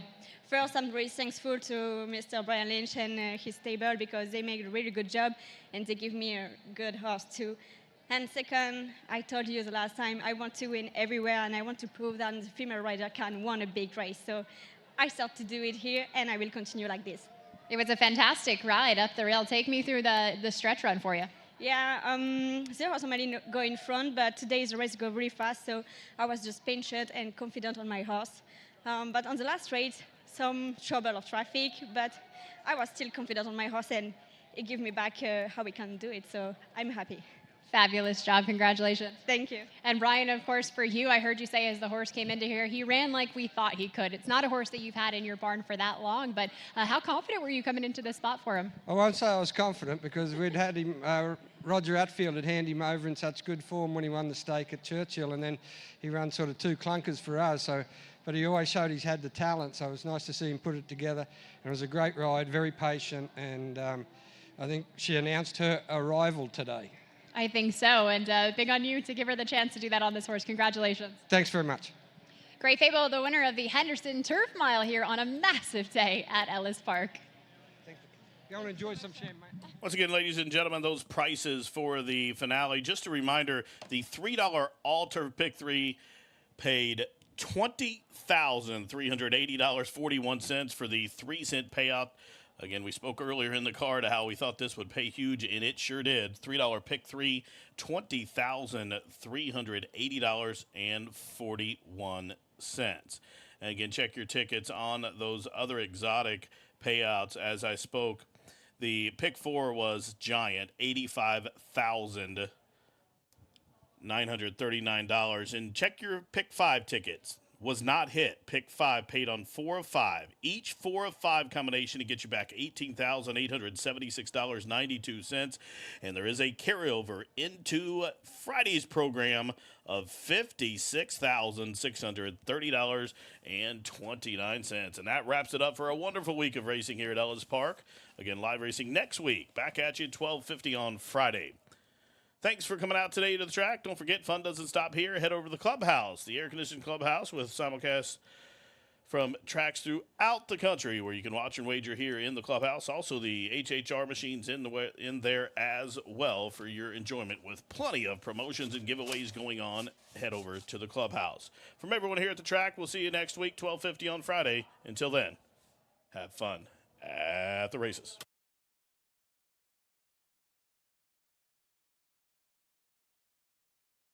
And they are racing in the Henderson Turf Mile. And Dreamer's Disease, with a rocket start just like that, has the lead and the fence. Temper Tantrum to the outside, away in good order as well. He jumped up into second as they take on the first turn. From between horses, racing along into third position, advancing Touch Revenge. Down the inside, Kitten Set is next, covered up to the outside. Now advancing is both Mr. Hustle and Penalty. Then 2 lengths further back to the gray, Gray's Fable, who is a length in front of Kitadan, who's down on the inside as they turn up the back side. Mount Rundle to the extreme outside, still 2. Back to Mr. Dumas, Tejano Twist, and Cupid's Claws will have to run by them all. That's the 12 of them up the backside in the Henderson Turf Mile, chasing Dreamer's Disease behind a quarter, 24 seconds flat. Long shot Mr. Hustle up to the outside as they go past the half-mile pole. Again, chasing Dreamer's Disease, who's still there, 3 parts of a length. Temper Tantrum is second to the inside. Touch Revenge now moves a closer third. Up to the outside of him, it's still Mr. Hustle now on the move, but committed to go 4 or 5 wide is Mount Rundle. Saving every yard up the fence comes Kitadan. Half-mile, 47 and 4. Top of the home stretch with a quarter to go. And Dreamer's Disease has been there every step of the way, still pressured by Temper Tantrum. These two to the top of the home stretch, and a 3-wide blitz coming from Touch Revenge. And Touch Revenge is forging to the front inside the final furlong, opening up by 3. Mr. Dumas late on the scene is coming after him. Here comes Mr. Dumas. Gray's Fable to the inside. Mr. Dumas over the top. Gray's Fable up the fence and up the fence to win for Michel. Gray's Fable had odds of 10-1, rode the rail to victory in 134 and 4.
Eclipse champion Run Happy, the #1 second crop dirt sire of last year, is back and showing a new dimension with winners on turf, dirt, and all weather.